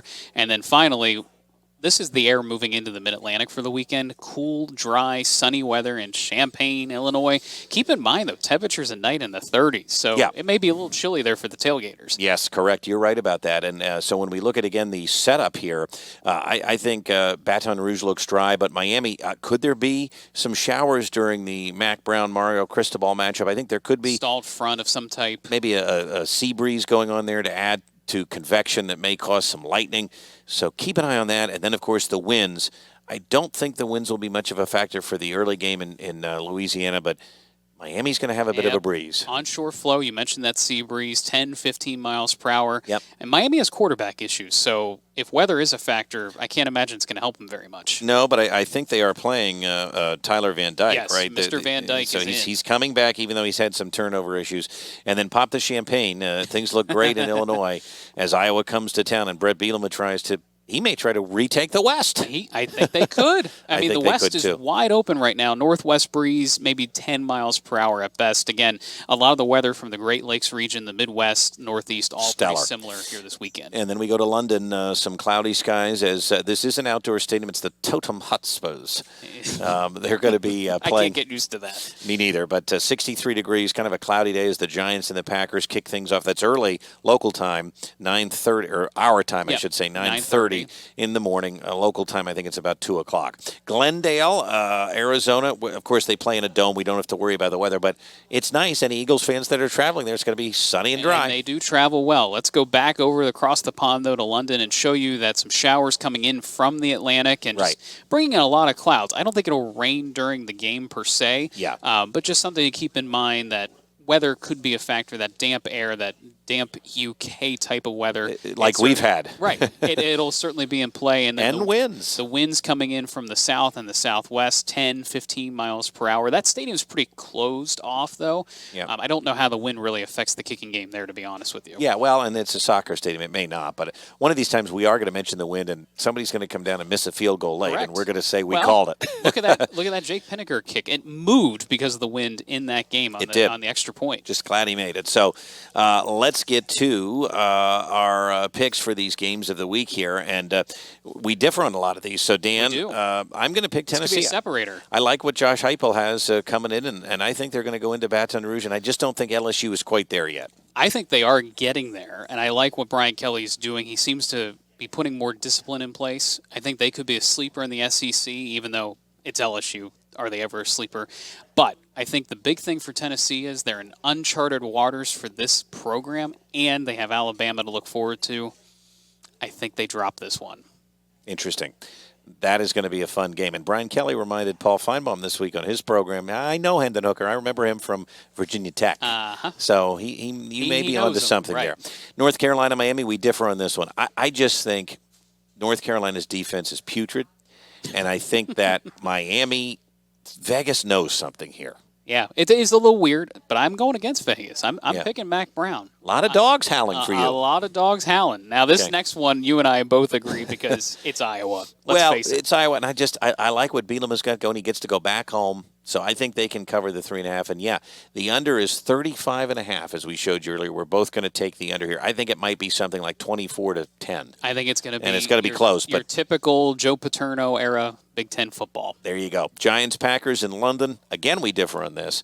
I think that Brian Daboll's going to give the ball to Saquon, keep it out of Aaron Rodgers' hands. Okay. 8 is a big number. 8 is a huge number. I was surprised by that. And by the way, not impressed with the Packers. I'm not impressed either, but I'm not impressed with Daniel Jones. I'm not impressed with the wide receiving core for the Giants. They kick a lot of field goals. That could be where this line's coming from.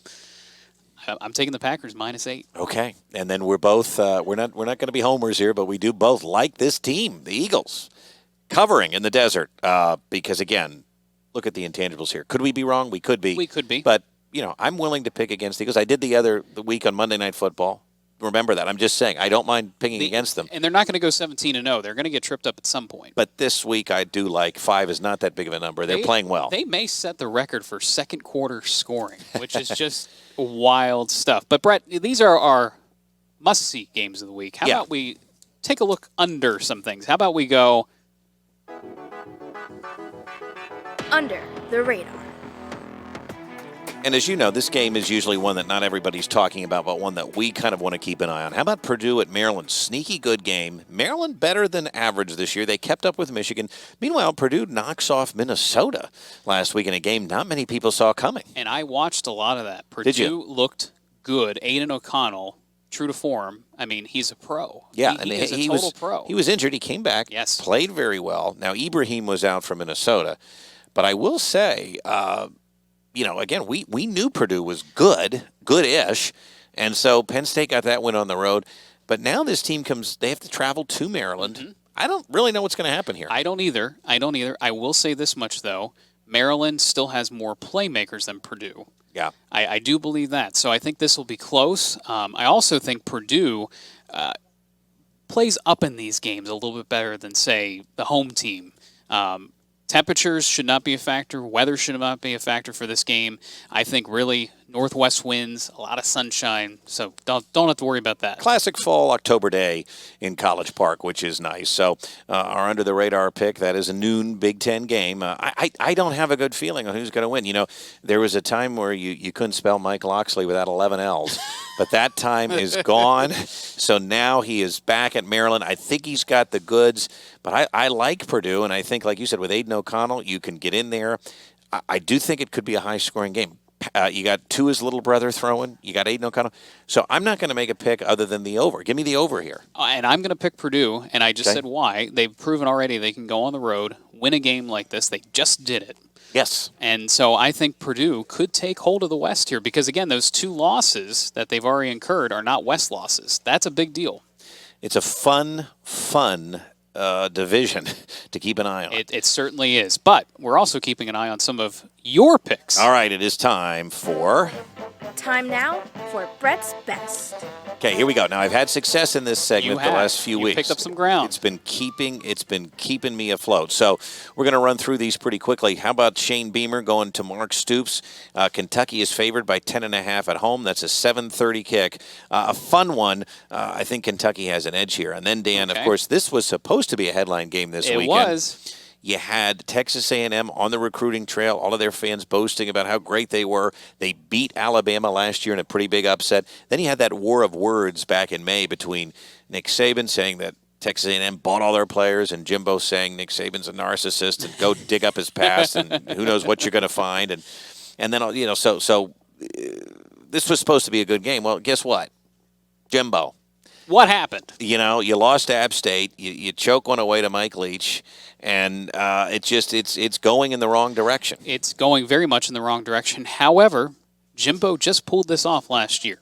We cannot forget that. In a similar scenario, by the way. Yes, they had lost 2 straight going into their matchup against the Crimson Tide, and they ended up pulling out a win. So, Jimbo may know enough about what Saban does, being a former assistant himself. Well, to me, this line kind of stinks. I don't know how you feel about it. Well, I like it, but I'll tell you why. But by the way, they both had press conferences, and they were asked about, Saban was asked about Bryce Young's health. Keep that in mind, too. And Saban's like, I'm not going to do you want me to call Jimbo? I don't talk to Jimbo much, but you want me to just call him and tell him what I'm going to do? And then meanwhile, somebody asked Jimbo something, and Jimbo's like, well, what do you want me to do? Call Nick? Should I just call Nick and tell him what I'm going to do? So those two have a history together. They think alike, and they're speaking alike. Yeah. So then I'm going to go Texans-Jaguars, a terrible game. But I am not. This segment is not about the type of game. It's about winning. Yeah. No, I totally agree with you. And so, again, Jaguars -7. That seems like a small over-under, though. It is, but I'm not going to play that. We'll get into my picks on this in just a bit, but let's go to your games. Let's go ahead. It's Doppler Dandies. So I'm surprised at this point we haven't talked about this game. This is the game that Game Day is featuring. It's TCU and Kansas, two probably unexpected, undefeated teams. Someone has to leave this game with a loss, and someone has to leave this game with potentially the Big 12 championship in mind. Yeah. This could be huge. Pull up our overhead camera because we got a Jayhawk fan right here. But that's basketball. Okay. I don't know. You got to love what Lance Leipold's doing now. No. But I mean, Reese Davis and the game day. Reese Davis has probably been there a lot for basketball. Yep, Lawrence, Kansas. Never been there for football. You're going to make a pick on that one, and then how about the Pac-12? Yeah, Pac-12. I love what I'm seeing out of UCLA. This line doesn't make sense to me how Utah is favored against what UCLA just did this past week. Again, 5-0 start for the Bruins. And then finally looking ahead to the NFL, I don't know what the Buccaneers are right now. You mentioned the Packers not looking right. Something looks a little off there in Tampa, and Brady doesn't look as sharp. Could this finally be the season where things start to trail off a little bit? It certainly looks that way, Yes. but they're getting some guys back. They are getting some Godwin's guys coming back. They had Mike Evans back, so maybe they can work some things out. We will have to wait and see. But let's Okay. go ahead. Let's put a bow on this bad boy and show our... Yeah, cue up our final picks there. Final picks. All right. This is going to be a fun week because we differ on a lot of these. We certainly do. Yes. But I think we're all in the same reasoning for each of our decisions. Yeah, I think so too. Tennessee and LSU, we differ on that. This Miami-North Carolina game, I may want to make a side wager on. Okay, let's hear it. I got to think of it as we sit here because that game to me, Gene Chizik, it's going to be like 42-30 Miami. And you do have to wonder what Vegas is thinking on this. So Yeah. there is something weird going on here, that is for sure. Where you and I both agree Yeah. is the Illinois game. We're taking Illinois to win. We're picking the under, which, again, for many reasons makes sense. You seem to be a believer in Brian Daboll and Daniel Jones. I can never pick Daniel Jones when the other option is Aaron Rodgers. I just can't do it. Well, listen, I agree with you, but, I'm picking Saquon Barkley. I'm not picking Daniel Jones. How about that? All right. Okay. Eagles look good to us.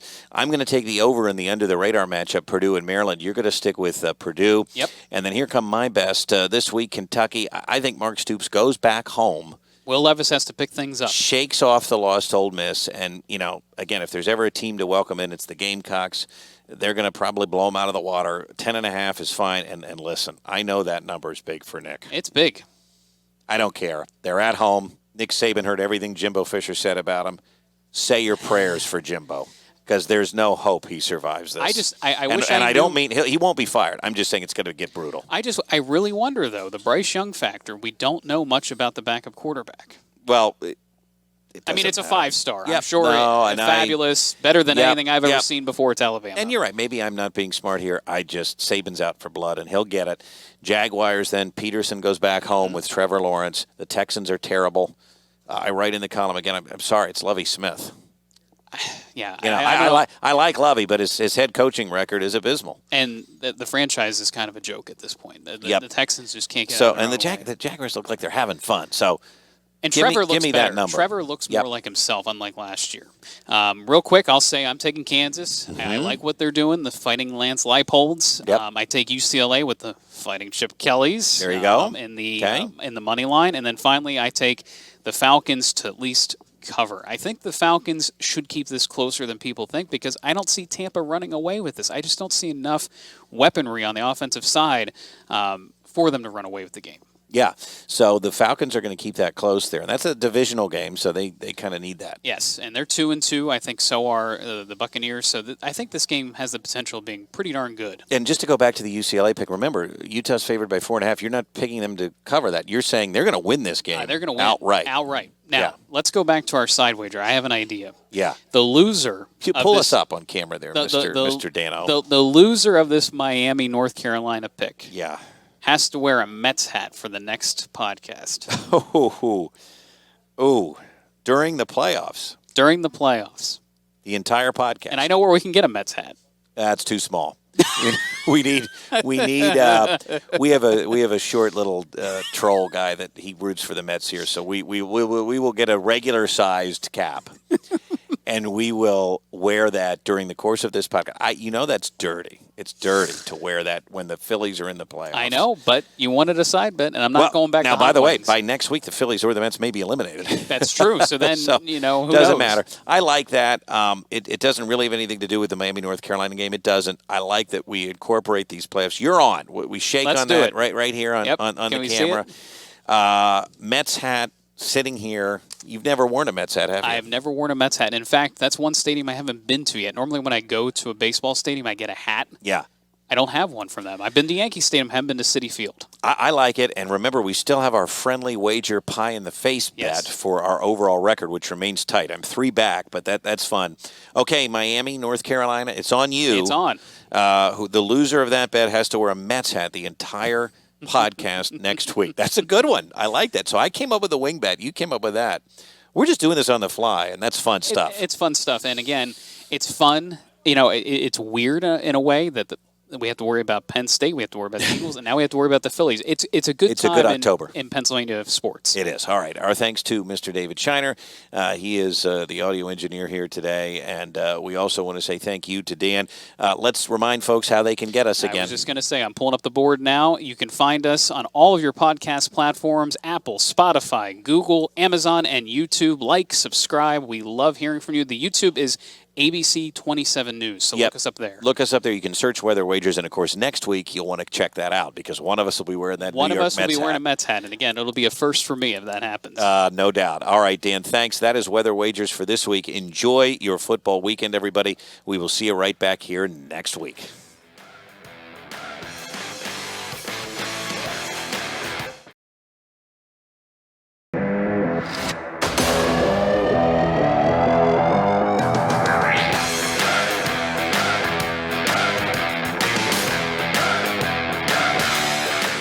It's Weather Wagers. Brett and Dan along with you here on this Tuesday before Christmas. And yes, we've recorded on Tuesdays the past few weeks thanks to some scheduling issues, but that hasn't stopped us from picking these games and trying to nail down the forecast. We're going to get into all of that in just a bit, so we say happy Christmas week. And boy, it is. Are you ready for Christmas? I actually feel pretty ready. I don't know what it is with this year, and I don't know if it's because it falls on a weekend, but I feel like there's time.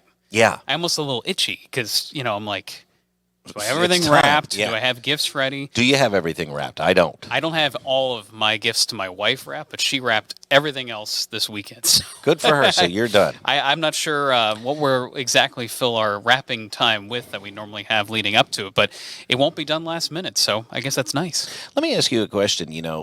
I posed this earlier to a good friend of ours here in the newsroom, but these mall Santas that they have Yes. this time of year, if you can find a mall that's left. But this is not to insult the real Santa Claus, by the way, but they have the mall Santas. Would you sign up to be a mall Santa? I would not. Okay, let me put some restrictions on it though. $25,000 for 1 hour, and you sit there Wow. and you take whatever. Now, kid could pee on you. I was going to say, Puke on you, but you'd have to sit there the entire hour.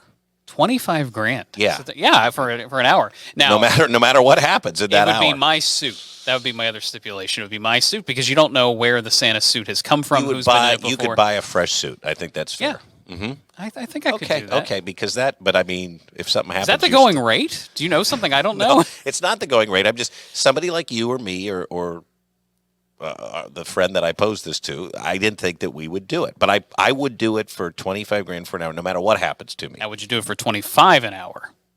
No, I don't think so. I'm not made like that. But anyway, okay. That almost sounds like a side wager, but we'd have to find a mall that would accept one of us. Correct. We'll get into some Christmas stuff a little bit later, but we do have a bet to pay off. And last week, we do. I did hear some reaction. The episode we did last week was it was touching in many ways because it was remembering Mike Leach, and although we didn't certainly know him personally, everybody You kinda felt felt like like you they did. did Right, because right. this was a guy that cared about people. He was not a coach that liked to hear. Well, I was going to say he maybe did like to hear himself talk, but he didn't always talk about football like you said. And he just remembered people. He remembered little details, and that goes a long way. Well, and I was going to say, too, the connections that he had. I mean, even going to the Eagles, I didn't know this part of the story. So Reuben Frank, I listened to his podcast with Dave Zangaro every week, and the story he shared was that Mike Leach was friends with Marty Morningway, a former offensive coordinator under Andy Reid, and between jobs, Mike Leach, so between the Texas Tech debacle and going to Washington State, he came and learned Andy Reid's offense. Yeah. So, as much as you and I appreciate Andy Reid, he had an influence on Mike Leach, and even though Mike Leach only had a small play card full of plays, he used some of those concepts. It's just amazing. So weird how these things work. Everything is kind of, these family trees have many different branches, but sometimes they're all connected. So anyway, we made a wager on the 49ers Seahawks game, and for the record, and we'll get into our records here momentarily. Yeah. So I said, what was the wager? Well, the wager was simply who would win 49ers Seahawks. I thought the Seahawks would, in a must-win situation, rise to the occasion. I thought between Geno Smith having a comeback year, Kenneth Walker was going to play. Right.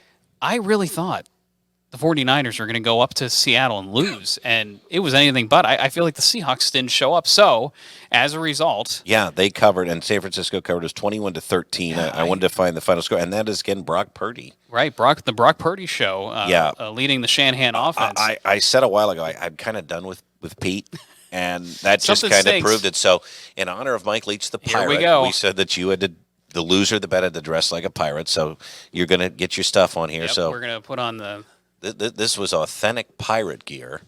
And I have to tell you, Mike Leach would be proud, I think, right? Well, his famous book is Swing Your Sword. Yeah. I don't have a sword today. No, but I'm you have close. just about everything else. So I like it. And if you can't see, if you're listening to this, let me just tell you, you can go to the ABC 27 YouTube page. Check it out. The man has never looked better. And he even has a little ice scope to try to, maybe you're observing the weather from that pirate out ship. Of the crow's nest. And the other thing about Leach is the reason he back on.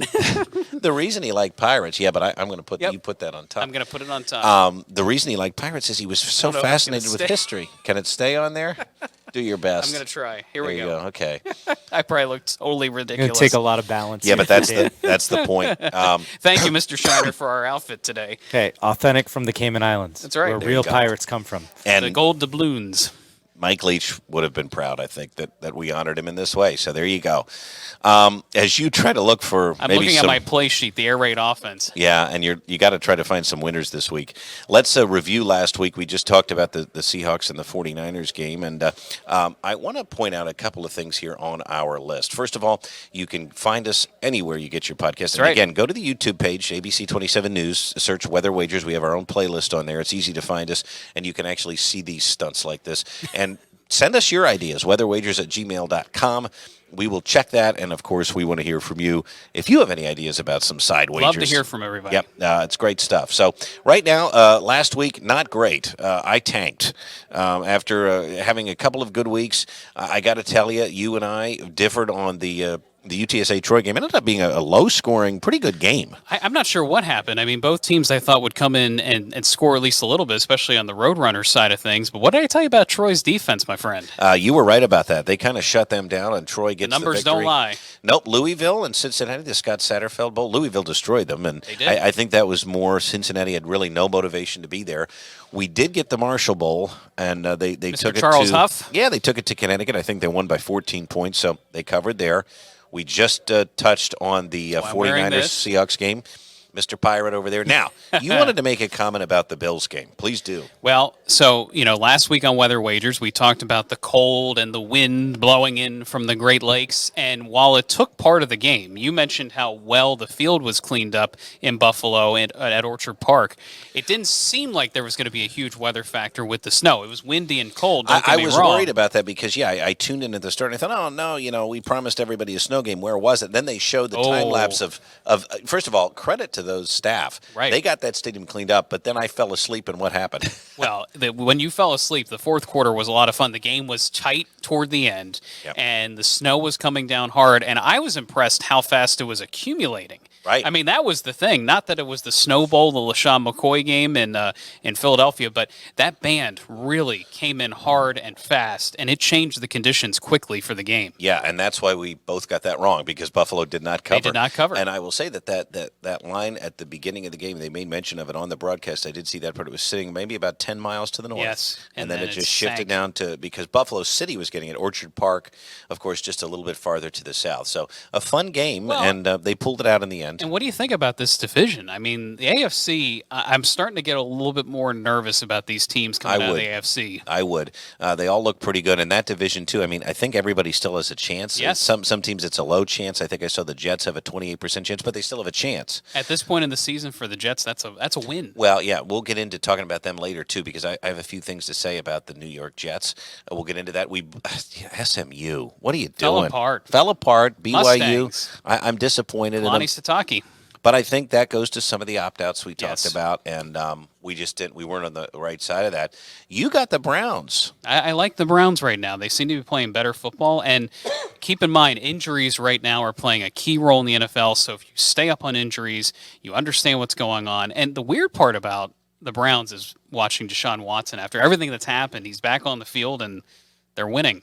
Yeah, they are, and the Ravens, of course, down without Lamar. Right. Do we know how long that is? Have you heard? I don't know, but Mr. Huntley did not have a good showing. No. So keep an eye on that. If you're picking any Ravens games, you've got to factor that in. Good luck picking the NFL. Well, I don't even know why I we was bother. going to say to you, the Chiefs still scare me heading into the playoffs as an Eagles fan, but... Would you feel good about putting any real money on these games? I wouldn't. No, but you picked the Chiefs to cover 14 points. Well, and their case in point. And the defense was just atrocious. So you're looking at the board, and you're thinking, okay, what can I play? What do I feel good about? Chiefs, Texans, easy pick. Right. Not at all. Didn't they go to overtime? They went to overtime. So and it took some miracles.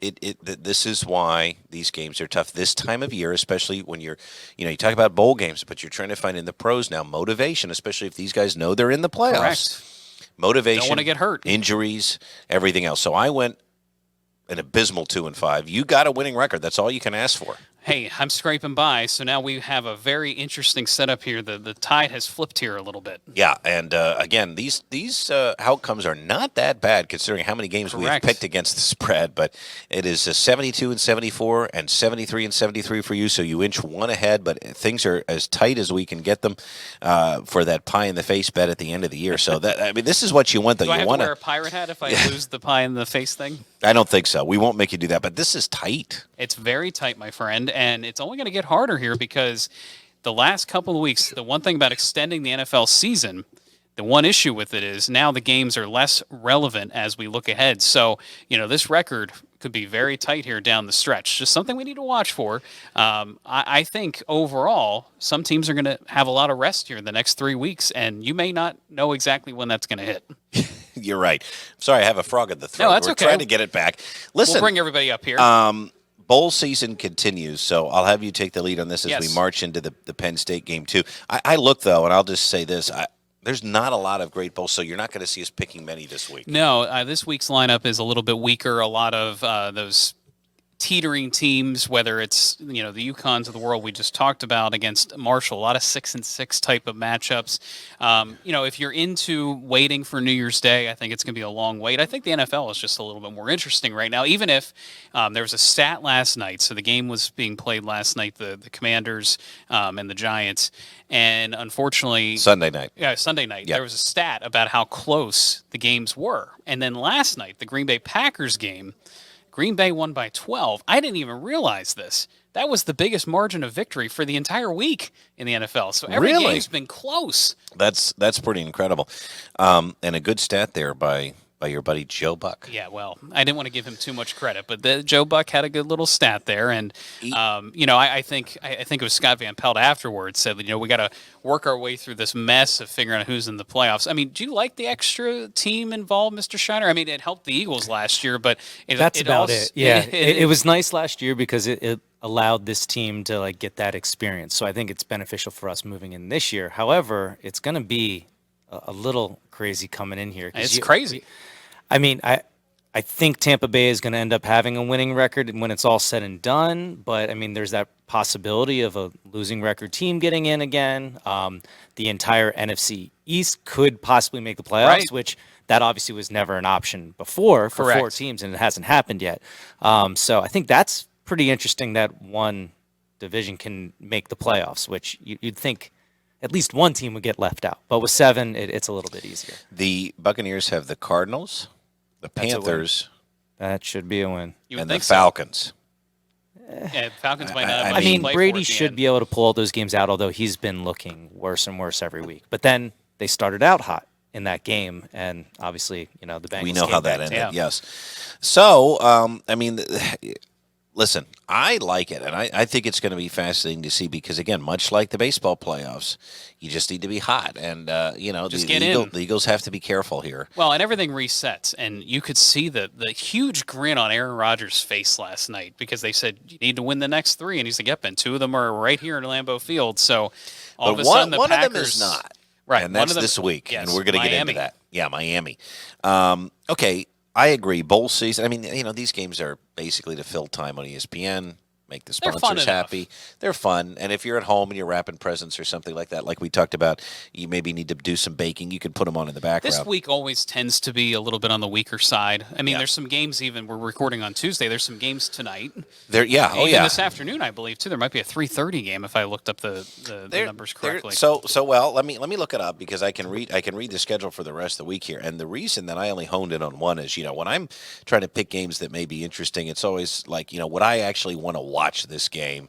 And some of these games were pretty brutal. And I love, this podcast, we love college football. I would watch any college football game, but the reality of it Well, is, you just don't have the natural matchups. When you don't have the conferences in play, when you don't have the rivalries in play, Well, you lose a lot of that nostalgia. you've got opt out. So yes, Tuesday, 3:30 Eastern Michigan, San Jose State. I don't think I've seen Eastern Michigan play this year. Now, I've seen San Jose State in some of the late matchups. Hugh Freezeless Liberty taking Okay. on Toledo at Okay. 7:30. South Alabama, Western Kentucky tomorrow. Hey, thanks Western Kentucky for Mitchell Tinsley. I appreciate yeah, that. for sure. Yep, he's good. We'll skip Thursday because we are going to talk about that one. But Friday, Houston, Louisiana Lafayette, Missouri, Wake Forest. I did see that matchup actually is a little bit intriguing just because Wake Forest underachieved and Missouri kind of rose up to the occasion to become bowl eligible. I would care more about it if it was during the season. Correct. Christmas Eve and the Hawaii Bowl, Middle Tennessee State versus San Diego State. Nah. Bowling Green versus New Mexico State Monday. I mean, these games are just brutal. Just brutal. I do want to pose a question. Obviously, during the bowl season, the last weekend and this weekend, we are getting a full slate of NFL games on Saturday. I do love Do that. you like that, or Yes. do you think it's taking away from us watching a bowl game on a Saturday? No, because that Saturday there's only one. It's in Yeah. prime time. It's Christmas, the Hawaii Bowl. I think they had to do it because of Christmas, and now they have kind of what they did on Thanksgiving. The NFL has a triple header on Christmas, so they're just owning all these windows. Well, and you know that people are going to watch. Yeah, so I because mean, I'll have like, it on in the I'd love background. I'll have it on in the you know, background. Yeah, 100%. And then of course you put a matchup like the Eagles Cowboys on Christmas Eve. You got a real winner there. So. Where does that leave us? Let's talk quickly about Penn State headed out to the Rose Bowl. They are getting set to go to Pasadena. Very, I want to say, quiet, and that's a loose term, but there's not much drama around this team right now. No, but they're roar lions roar, and Had to do it. The last Had to. the last few days, we've seen James Franklin tweet out. So if you're on Twitter, every time there's a commitment to Penn State, he tweets out, "We are better, 107,000 strong." Yep. There's been some interesting commitments. They got the top running back out of Georgia, I believe, to commit. They also went ahead and picked up a defensive lineman. So they are Picture this guy while he's wearing this. they still are making moves. It just won't affect this game coming up. And I think the key part is we're not seeing a lot of defections to the NFL. We're not seeing a lot of guys opting out. This team is pretty unified, which I appreciate. And it's Sean Clifford's last hurrah. I feel very confident heading into this game, especially with the Kincaid kid, the tight end for Utah, opting out. I feel like Penn State could go into the Rose Bowl and maybe even win big. And really use it as a building block into what could be. I will be disappointed if it's not. I agree. That's the way I kind of felt when we took on USC in 16. Franklin said he felt the same way. Didn't feel like they capitalized enough on that appearance. So now this is one of the last Rose Bowls that's really going to mean something as the Rose Bowl on its own. So I think you've got to go in there and try to capitalize and really push forward with a lot of these talented guys that are going to come back next year. You've got to do it. So, okay, listen, let's talk about the forecast before we get into the games of the week. Dan, I want to show the map if we can, let's go to the big map here. Okay. Now, we are all talking about this coastal storm. We've got a massive rainstorm coming up the coast on Thursday and Friday. We are, of course, going to talk about some games there. And then behind this, you want to talk about a crazy setup. The NFL has games Saturday, and a lot of them are going to be frigid and windy. Anywhere east of the Rockies, even the south, is going to be cold. Florida is going to have some wind chill values that are unheard of down there.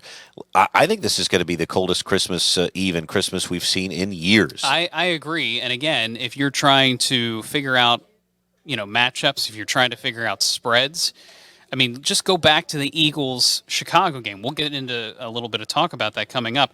But the chill plays an impact. These athletes don't want to be out in it. Nope, it's just a simple I will fact. be honest, I've seen the over-under numbers drop by several points since yesterday, and I am still playing the under quite a bit this week, just a little tease. Yes. Because I don't know who's going to win some of these games, so then I want to try to play the game. Let's look at the number. Well, Some these of them numbers are have pick'ems. dropped. Yes. Yeah, these numbers have dropped because of the forecast, and the forecast is cold and ugly. Well, cold, windy, Yeah. maybe a little bit of snow if you're near Yeah. the Great Lakes. And for traveling, I mean, I know people will still come out to the games, but if you're trying to tailgate in some of this stuff, Ooh, it's going to be ugly. it's going to be pretty ugly. Merry Christmas. Okay, let's get into the games of the week. Games of the week. Are you ready? I'm ready. All right, let's start out here with a little bit of college action here. We have Air Force against Baylor. Now, Baylor was kind of a sneaky team in the Big 12. Air Force is an academy team, obviously, kind of doesn't have the same level of talent as some of these schools. Baylor's favored by 4. I'm actually surprised it's this close. I mean, Air Force can put up numbers and points, so I think it's a question of, can Baylor play just enough defense to outscore them? It's a great question, but Air Force has a pretty stingy defense too, and I will say this is a virtual home game for Baylor. But given the fact that these are hard to pick, I don't know who's going to win this game. Well, and you don't know the motivation. No. Air Force might be a little more motivated than this. This is taking place almost as a home game for Baylor. Keep that in mind, too. That's what I said, and I think it's the most interesting. I mean, you heard me read off all the games this week. I think it's the most interesting one. Happens to be Thursday night, 7:30. The over/under is 43.5. I think it's an interesting game. Both teams have a style of play where they want to rush the ball and then stuff the run on the other side. So could it be a low-scoring game? I don't know, but we're going to pick this one. Then the rest of our picks this week happen to be pro games. And I think this one is interesting because I just mentioned my disappointment in the Seahawks. So Pete Carroll's team taking on our good friend Andy Reid in Arrowhead. Expect temperatures in the single digits leading up to that game and possibly during the game. And the middle of the day is going to help, but it is going to be chilly. And windy. And ugly. I mean, this game is going to be cold. And my friends, does Andy Reid like to run the ball? Well, not really. No. So this could really be a big wrench into his plans. And then finally, 2 teams here, at least in our first matchup, Saturday, 1 o'clock, Giants and Vikings. I'm going to call this the Pretenders Bowl. Yeah, really? Yeah, I think both of these teams are playoff pretenders. I don't know about that, but I will call it the Jekyll and Hyde Bowl because I don't know if I've ever seen a team that, look at the Vikings. They go out and get destroyed by the Cowboys. Then they come back and they beat the Bills, right? Mm-hmm. And then they play 2 completely different halves against the Colts and stage the largest comeback in the history of the NFL. But it's the Colts. I know. I understand that, but Dan, they came back. I agree. And then got, but my point is, What if the first half team shows up? I know. Well, that's because the the thing. Giants are hot and cold too. So Correct. I don't know. This game and the Giants, the Vikings don't need this game. No, they do not need this game. The Giants do need this game, and let's face it, I think the biggest thing with the Giants is if they don't have Saquon Barkley going early, it's almost game over for them. They cannot throw the ball efficiently. No, not with Daniel Jones there. He can probably run it better than he can Yeah, throw I it think at he could times. too, as long as he doesn't hit that turf monster. Now, other games of note, we have the Bengals, who are playing very good football, mind you, against the Patriots. The Patriots, I don't know how they come back from that loss against the Raiders. One of the wildest and dumbest plays in the NFL I've ever seen. Bill Belichick, I think, probably was contemplating retirement after that play. Everybody was talking about that play. Can you describe it in case people missed it? So, for whatever reason, the Patriots got pretty aggressive. Last play of the game, it's a tie game. I guess they didn't want to go to overtime, so they do the old hook and ladder routine. Pitchy woo woo. Yeah, whatever you want to call that. That's it. I'm not sure exactly how this played out, but basically, they gained 10 or 15 yards. The first receiver that caught the ball, the first pitch back was fine, and I'm like, okay, maybe the first guy, that pitches it back, one more pitch, game over, right? No. It's kind of like the cross-court pass in basketball. You just don't do it. I can't look at you. I'm sorry. You tried to break down this play, and you're in the pirate hat. I just can't get over it. But anyway. So, deep pass backwards, all right? Mm-hmm. Deep pass backwards right into the Raiders' lap. And the last hope for the Patriots to shut down this play is Mac Jones, and he whiffs on the tackle. He didn't just whiff. He got stiff-armed to the ground. Yes, it was embarrassing. It was pitiful. It now, was very do you pitiful. think this is something that Belichick actually called up, or do you think when you get into this thing, once the first pitch happens, it's like all of a sudden, oh, I have to pitch it now, and then I should pitch it now? And I don't know. I'd like to but think that you're tied. Yeah. You're tied. You're Why tied. would you go for it then? Good for the Raiders. That was a heads-up play. I'm not was. sure in that moment I'm focused on intercepting But it the never ball. needed to happen, It is the never point. needed to happen. It could have gone to overtime. And as much as I hate the NFL overtime, you go to overtime in that situation. I mean, Of course. the Patriots are done, I think, even though they're in the hunt. Well, I want to take you up on that here a second. Uh-oh. Because I'm going to agree with you, but I want to add to it. This game, I mean, what's the name of this podcast? Weather wagers. Okay.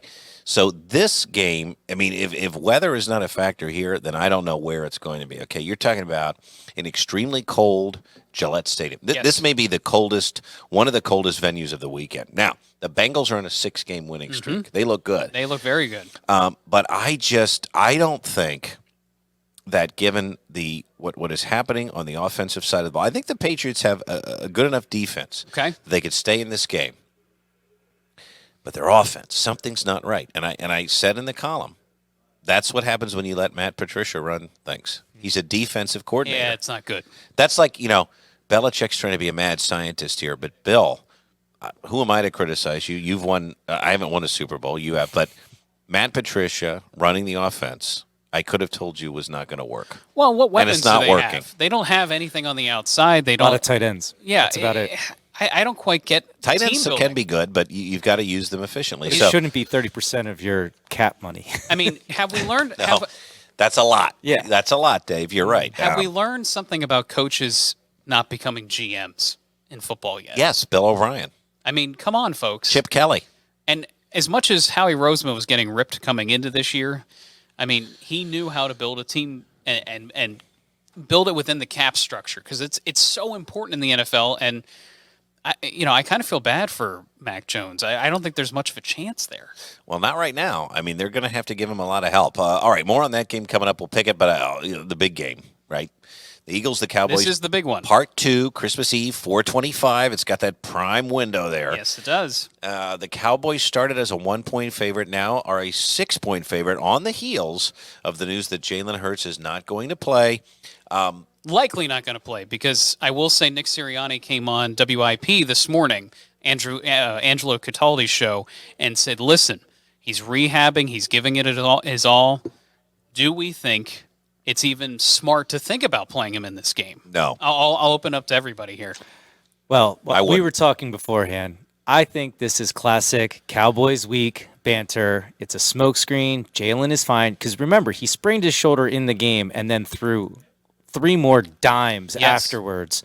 And I don't know if you guys saw the quote about Jordan Mailata when he went to pick him up, and there were some choice words saying, "Pick me the F up. I'm playing." And Jordan's like, "Yes, sir," and walked away. So as an Eagles homer, obviously I'm hoping this is all just fodder for everybody to be like, oh, we have to prepare for Gardner Minshew. Maybe Jalen sneaks in at the last minute there. I don't see it. Short week, though. You got to be a little worried. I'm telling you, guys, I hate to say this, but I know we're all Eagles fans here, but take off your Eagles glasses. They're losing. Big. Big. I don't know. Cowboys run all over them, and I'm going to be honest with you. I think it's the perfect scenario. The Cowboys know they need it. They're at home. Micah Parsons is going to be a beast. I don't think Hurts plays. The Eagles do not need this game. They don't, and I think that is a big you're looking at motivation. Do they, though? I think they have to win this to clinch the number 1 seed and the division. So then you have to hope the Cowboys lose other games in order to still lock up that number 1 spot. I think it is a game you need to win. Then you can rest everybody. I think. Interesting. I mean, you're right. You're right about that. I think they can win this game with Gardner Minshew. I don't disagree with you. I just think it's tough to beat the same team twice in a year. That part I agree with. That part Both I do the Cowboys' corners are out, I believe, Yes. too. So And they just A.J. lost. Brown can dominate. Gardner can throw the ball. We know that. They just lost to the Jaguars, guys. Yeah, They did. You're correct. Listen. At home. Here. In front of Jerry. You know what? Oh, no.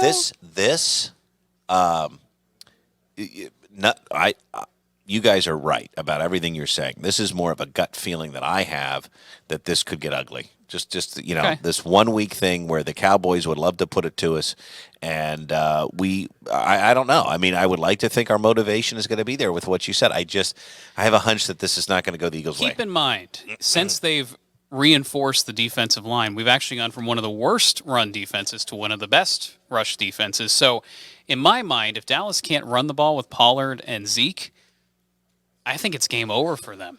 I really do. I think this team is so deep on both sides of the ball, they could be without Jalen Hurts and still win the game.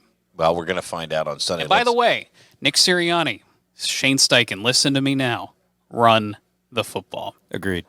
You know, I think they got away from it for whatever reason. They thought they had the matchups that favored them against the Bears. I admit I didn't see much of the game. I was at the Nutcracker Ballet, so I didn't get to see much of it. But going back and looking at things, what? I did miss it. You were at the where? The Nutcracker Ballet. It's a Christmas tradition. Okay. I mean, Hey, I thought of any game I could miss, I thought I was going to walk out of there and it was going to be 48-10. So that's true. Now, by the way, to your other point, though, they still found a way to win, didn't they? They did. I just wish Miles, with the season he's having, just give him the rock a little bit more, especially early in the game. They went the first 15 plays, looking back at the stat sheet, without running the ball. Did you stay awake the whole time? I did. Really? I did. I was helping my nephew understand it, so I was kind of answering his questions and going through things. So better you than me. Although I am one for the symphony or maybe a good Broadway show.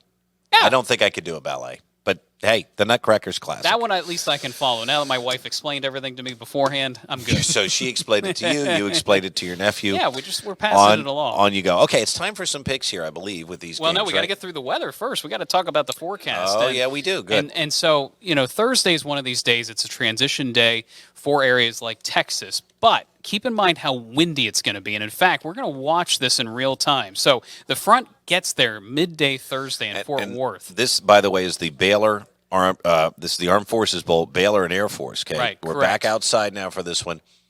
Look at the temperature by Thursday night at this game. And again, snow is possible there in North Texas. Yeah. On Thursday. Now it should be pushing out by the time we get closer to game time, which is 7:30. But look at the number. Watch, 21. Yeah. Watch this. You can see the wind field increase and come in behind the front. So incredible. Winds could be upwards of 30 miles per hour during the game. You want to go under. Baylor. And score. It's about a field goal spread. Yeah, I would I'm go telling under. you, these are ugly conditions. Now, how about Kansas City? It gets worse. For the Seahawks at Arrowhead. Yeah, I think Pete Carroll's in for a nightmare here. I think he could be in some trouble. I really do. I thought so at the beginning of the year. I'm not so sure now. I like Pete in this game. 14 degrees Yeah. against Andy Reid. Look at the morning temperature. 1. It's unreal. I mean, single digits during the day. Yep. Feeling like the single digits thanks to the wind throughout the game. I mean, as much as I love Patrick Mahomes, I don't think he's built for this. Well, and by the way, hinting at my pick a little bit, they've had some meltdowns defensively. They have. So I may like Pete's slip and they're slide in the emporium playoffs. here. They are in the playoffs. And that, they clinched. correct. And they already clinched the division, too. Seattle needs this. Right. Well, So- I thought they needed it last week, too, and I'm well- the one that looks like a pirate right now. Good point. Good point. It's all about situational things, too. But Foxborough, 28. Now, that's the high on Saturday. That's the high. So, Could they see some snow flurries? I think so, just because, again, these bands could be quite long and quite strong. I think they're a little farther east. Okay. You know, it's not a high probability, but still, temperatures below 32 degrees throughout the game. You can see those snow bands east of the lakes there in New York. And this is, just to get a little nerdy here, this is more of a wider scale model instead of a fine scale model. So yeah, the high resolution stuff doesn't go out this far yet, so it's tough to tell. But there could be some snow showers around. But look at the winds. That's this is where it gets ugly. I mean, good luck to both of these teams. The Bengals do like to throw the ball. They can run it too, but I think this is going to be, unfortunately, a forced tight game because of the weather. Oh, 100%. And then we go to the Eagles-Cowboys. We don't really need the weather there. That's in Jerry World, of course. Yep, that's a dome game. And so we'll talk more about that. The Okay. Vikings game is a dome game, too, so we didn't show the weather for that. We didn't show the weather But for that. Yep. anyone who tailgates in that is insane. It's going to be single digits in Minnesota. And double-digit, maybe 20 below wind chill. Aye. Okay, Aye. here we go. You told me to take the under. I'm taking it. Do it. Because I can't, and I notice you don't really play a lot of over-unders, but Dan, this is the week, my friend. I do agree. If I was going to do it with a game, I was going to do it with this one just because of the weather factor. And again, these are college kids dealing with this. That may not be the pros. unmotivated anyway. Right. And maybe, I've heard of nightmare scenarios where they don't get the heated benches in time. What if they're not prepared for this? God help them. Yeah, it is going to be brutal. So I'm going to go under, even though, again, so I looked yesterday, it was 46.5. Love that number. Don't like it as much now.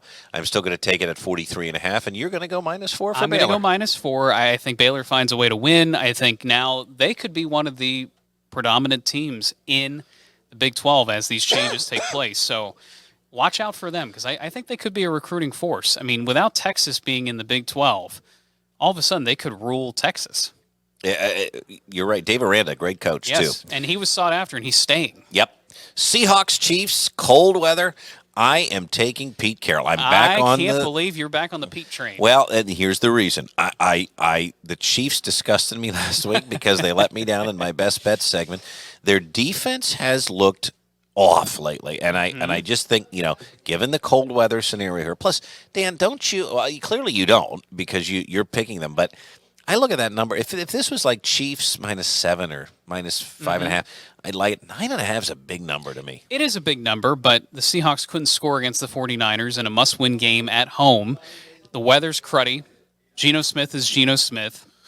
I see the Chiefs rolling here. Now, again, what we don't know is how hard will the Chiefs want this game. That's exactly right, and that's another reason. It's hard to know. I'm going to take a flyer on the Seahawks and say they can at least cover the 9.5. They may not win, but they can cover the 9.5. I think the Giants can win. I think the Vikings are hot and cold. I think they're in the playoffs. I think the Giants are going to be more motivated. I'm taking them in the money line upset. I'm taking the Vikings only because of the talent cap. I still don't see the Giants being a threat to anyone. I don't see it. I mean, you've said it all year, and they are right in the thick of it. They're right in the thick of it, but they're not great on defense. They're not great on offense. Yeah. They're just kind of a middling team. Kind of there. And they've won close games. Credit to them on that. But something just stinks with them. Okay. Well, listen, you take the Vikings -3. Again, to me, that's a coin flip. I'm not going to argue with you. I don't hate any of your picks so far. The Bengals and the Patriots, I am, again, going to take the under here. I think the weather is that much of a factor. I think the game's going to stink. I think it's going to be fun to watch because of the weather. But it's a low number. I don't care. I'll take it, 39.5. And I think the Patriots are dead and gone, as Nick Saban famously said. I think the Bengals could win, and I think they could win maybe by a touchdown. I think 3.5 is very attainable here. Okay, good enough for me. The Eagles and the Cowboys, I hate to pick against the Birds, but again, I pick with my head, not with my heart. The situationally, that's how I try to pick these games. I think the Cowboys stun a lot of people and win pretty big here. Sorry. I think it's going to be a good game. I think it's going to be entertaining on Christmas Eve. I mean, obviously, the rivalry means so much to these players. Yes. They thrive on it. I think the defensive changes they've made. Could the Eagles win a game where the defense dominates? I think they can. Okay. I don't even know if they have to. The Eagles could put up 23, 24 points, something in that neighborhood, and I think win this game. And Well, but you didn't pick them to win. You picked them to cover. I picked them to cover. If you really had cojones, you would have picked the Eagles' money line. But you get on me about money lines, so I try not to pick too many of them. So Well, but when you're talking about a money line upset like this, if you really think the Eagles would win, go for it. I pick on you with the money line if the spread is like -1. But this is the Eagles. You really believe they're going to win this game. I can tell. So I do. Yeah. And I think I have a counterpart in this, Mr. Shiner. Why don't you make your pick? Yeah, I would take them to win outright. I think with Minshew, even they cover. I don't think it's much more than a touchdown score, but I think he pulls it out because one, Dallas Goedert's back. Yep. That is breaking. That is breaking news, by the way. We just found that out before the podcast. So that's a big thing. It's one more thing that the Cowboys have to cover on defense. Yep. And this Eagles defense has been averaging about 6 to 7 sacks a game in the last 4 or 5 So here. I believe there's a stat. If they have 4 defensive linemen with 10 sacks, it'll be the first time in NFL history, and it's within reach. And I think it'll be the first time in franchise history, and it could happen in this game, that they'd have 2 wide receivers break 1,000. Yeah. So over/under, does anyone think A.J. Smitty's Brown? at 960 or something. It's He's real right close. there. Does anyone think it's a shoo-in that A.J. Brown gets over 150 yards? I do. I mean, it's hard. Why not? Yeah, I mean, remember, he was a stud with Ryan Tannehill as quarterback. Right. So The man's why unreal. can't Minshew just throw the ball up there and let AJ take it down? Total beast. So He's so I impressive. don't know. I just still have faith as a team, even though I think Jalen Hurts is the system. Well, Now, here's a question for you maybe guys. right about that, but If Jalen misses the next 3 games, which would kind of line up if things, if you rest guys the last 2, maybe he doesn't play, maybe we get him 100%. Does he lose the MVP? Possible, but who would get it? I think it goes back to Mahomes. It goes back to Mahomes, or if Allen goes off these last 3 games and secures the #1 seed over KC, because you remember the Bills have beaten the Chiefs every time they've played. So Good points. I think right now, I think he will get it, and I think he will play again this regular season. I would love to see it. Yeah. I just can't believe we're even talking about an Eagles quarterback possibly being league MVP. yeah, outside of McNabb in 04, Yep. I mean, they really haven't had that It's opportunity. unreal. Good stuff, gentlemen. All right, it You is ready? time to go. Under the radar.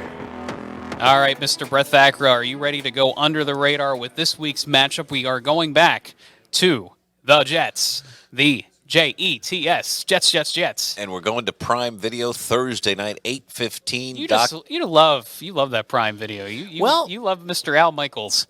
They've had some interesting weather games. That's the deal. And Dr. Doppler will be there. Al will be at the MetLife Stadium, and this is a pick'em. It's is a a close pick'em. game. It's an interesting game to bet on because both teams have shown some life this year. They have. The Jets still are in the playoff hunt.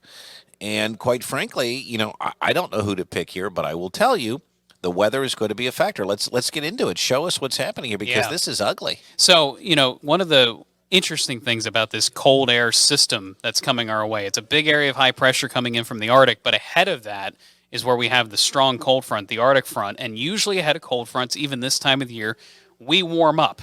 And so the weird part about this is Thursday is going to be a very wet day across the Northeast, Mid-Atlantic, and snow for interior New England. Now, for East Rutherford, that means temperatures near 50 degrees and likely periods of heavy rain. Now, let's show you how this plays out on Thursday itself. It looks like I did skip ahead there. But Thursday, I'm telling you, will be a heavy rain day. And so, what did I just hit? Hold on one second here, guys. Technical difficulties. The pirate. He's hijacking his own ship. My hook must have hit the end button. But what I was going to say is, you can be guaranteed temperatures in the upper 40s, a windy night for Thursday night football. Right. And on top of all that, again, think about these teams. They don't play well on offense in regular weather. So I would probably think about taking the under in this. And Dan, I have, again, we're going to get into that. Could you fix that up here for us? Well, you're doing that. I will tell you that it really hasn't been since the Rex Ryan era that we've seen this entertaining football from the Jets. And, they're not quite to that level, but they've been fun to watch at times. Yeah. But this rainstorm is going to have a factor. It's going to be a factor. You're not going to have Trevor Lawrence 1 throwing to the ball 2 out there. inches of rain. It's just going to be a deluge. It is going to be breezy. So I went ahead and did it. I took the under 38.5. Again, it's a low number. I don't care. Yeah. Because what I said in the column here is I said, is the over-under number almost too low? Well, can we beat Vegas on this one? Do I get cute and think the elements can be overcome and hope it's a high-scoring affair? No. I'm going to say I'll try it. I'm going to play the odds right here and go down with the ship. There's a pirate pun for you if I'm wrong.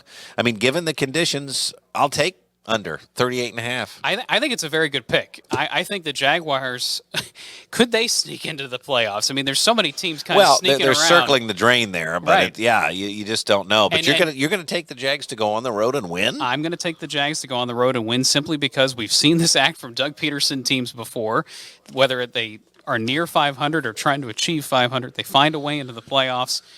This could galvanize the team. I mean, that win in Dallas, let's not shake it. I mean, that was a big deal. Yeah, it really was, and it shocked the league. Yes. Okay, time for my turn. Time now for Brett's Best. Well, Brett's best was Brett's worst last week with those Uh-oh. Chiefs. Just the Texans, the lowly Texans. So this week again, this is one of those similar matchups that looks pretty easy to pick on paper. You've got just a flailing Packers team that they're not at home this week. They're not. They have to go to Miami. Who's also kind of flailing themselves. They are, but they did. They dropped one against the Bills, and two has been a little off lately. I mentioned that in the column. Those here, early hits in the season might be having an impact. Yeah, his completion percentage isn't what it was. So where does that leave me here? Well, the Packers are another one of those teams. Technically, they're still in the hunt, They are. Very much so. but the Dolphins should be able to eat here and torch this less than stellar defense at home. Because let's be honest, I think the Packers' defense is also a liability. We've picked on the receivers. We've picked on Rodgers. I think it's the Packers' defense that lets them down. And even though Miami hasn't played their best recently, listen, sometimes all it takes is getting back into the familiar confines, Hard Rock Stadium, and playing a team that, quite frankly, has a lot of issues. Okay. So I think I'll lay the points with the fish here. Interesting. I have no faith in them right now. I think they're falling apart. I think they had a hot start to the season, and we all got on their bandwagon with all their offensive prowess, but I think they have questions on defense, and they can't score right now. Well, you're right. Although they still put up 29 in a snowy Buffalo. So I think they can get this at home. Okay. I am fearful the Packers are going to sneak into the playoffs, and I don't know if I want to see Aaron Rodgers against the Eagles right now in the playoffs. Well, he's a guy that's always dangerous when you get that second season. Correct. So this is an interesting one. All right, time for dandies here. It's Doppler Dandies. Now, I say that, Aaron Rodgers is sneaky right now. How about those Lions? They're not Playing going. the best They're not football going away. this season. And, Yep. I thought Dan Campbell was a joke. Kind of the way I thought Nick Sirianni was when they hired him, just because all the rah-rah and we're going to do this and we're going to put in the effort and we're going to make this happen. Listen, the Lions are showing everyone that game that they played against the Eagles, game 1 of the season where they kept it close, I think the Lions are for real. They play defense. They are one of the top scoring offenses at home. Where they struggle is on the road. They're not great at scoring on the road. I think their point total per game is half on the road what they score at home. So now they're going to the Panthers. And the Panthers are pretty lowly. I think this is another game. If Aaron Rodgers slips up here against the Dolphins, watch out, because I think the Lions could be in the playoffs, and it could knock out one of those Giants Commanders teams. Playoffs? Yeah, playoffs. They are who we thought they were. Well, maybe not in this case. We will see. Yeah. All right, let's cue up the final graphic. Final picks. You got a lot of text there, my friend. You're going some unders. Well, and I wanted to make sure it was clear which games I'm going the under. But this is, I'm going the under in a lot of games because, again, Dan, this is exactly why we wanted to talk football and talk about our passion for the weather, Yes. too.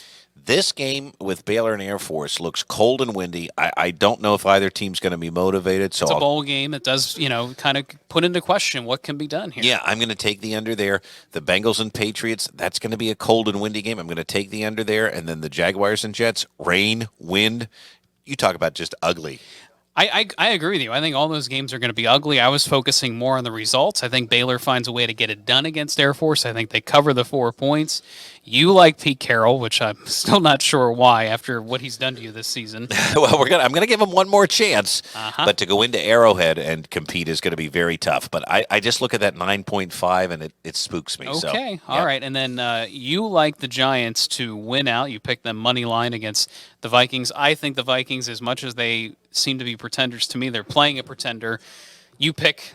I think the Vikings at home find a way to get it done. Okay, that sounds good. Cowboys and Eagles, we're going to differ here. I don't like this situation. I think the Cowboys are going to do it. I think they're going to cover. I think they're going to win at home in front of Jerry Big and give him a big old Christmas gift. All right. Well, let's go back to our friend Doug Peterson.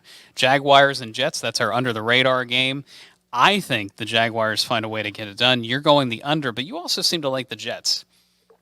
No, I mean, the Jets, I think, are the better team here, but I don't know who's going to win this game. I don't know who's going to win, so I'm just going to take the under and hope. This is early in the week. We don't know who's going to be playing quarterback for the Jets. It seems like Zach Wilson is the likely starter, but, I mean, he's been pretty ineffective. Back and forth we go. Right. Back and forth we go. Hard to know. Yeah. And then your game, you're picking the Dolphins. I am, and now you've made me nervous that I picked it. I love your intimidation skills, especially in a pirate hat. But right. I think the Dolphins are still the better team. I think they're going to win at home, and I will take this. See, the 5.5 number that doesn't scare me. I like that. I think they can win by a touchdown. The Packers' defense stinks. Okay. All right. I'm ready for it. And then I'm picking the Lions. You are going to pick them. I'm picking them, and I think they may sneak into the playoffs, which, again, the Eagles played that tight game in the beginning, and everyone thought the sky was falling, and now look where those two teams are. Pretty incredible stuff. Yep. Well, listen, you know where to find us by now. We're going to see how this all plays out as we move into next week. But look us up and send us your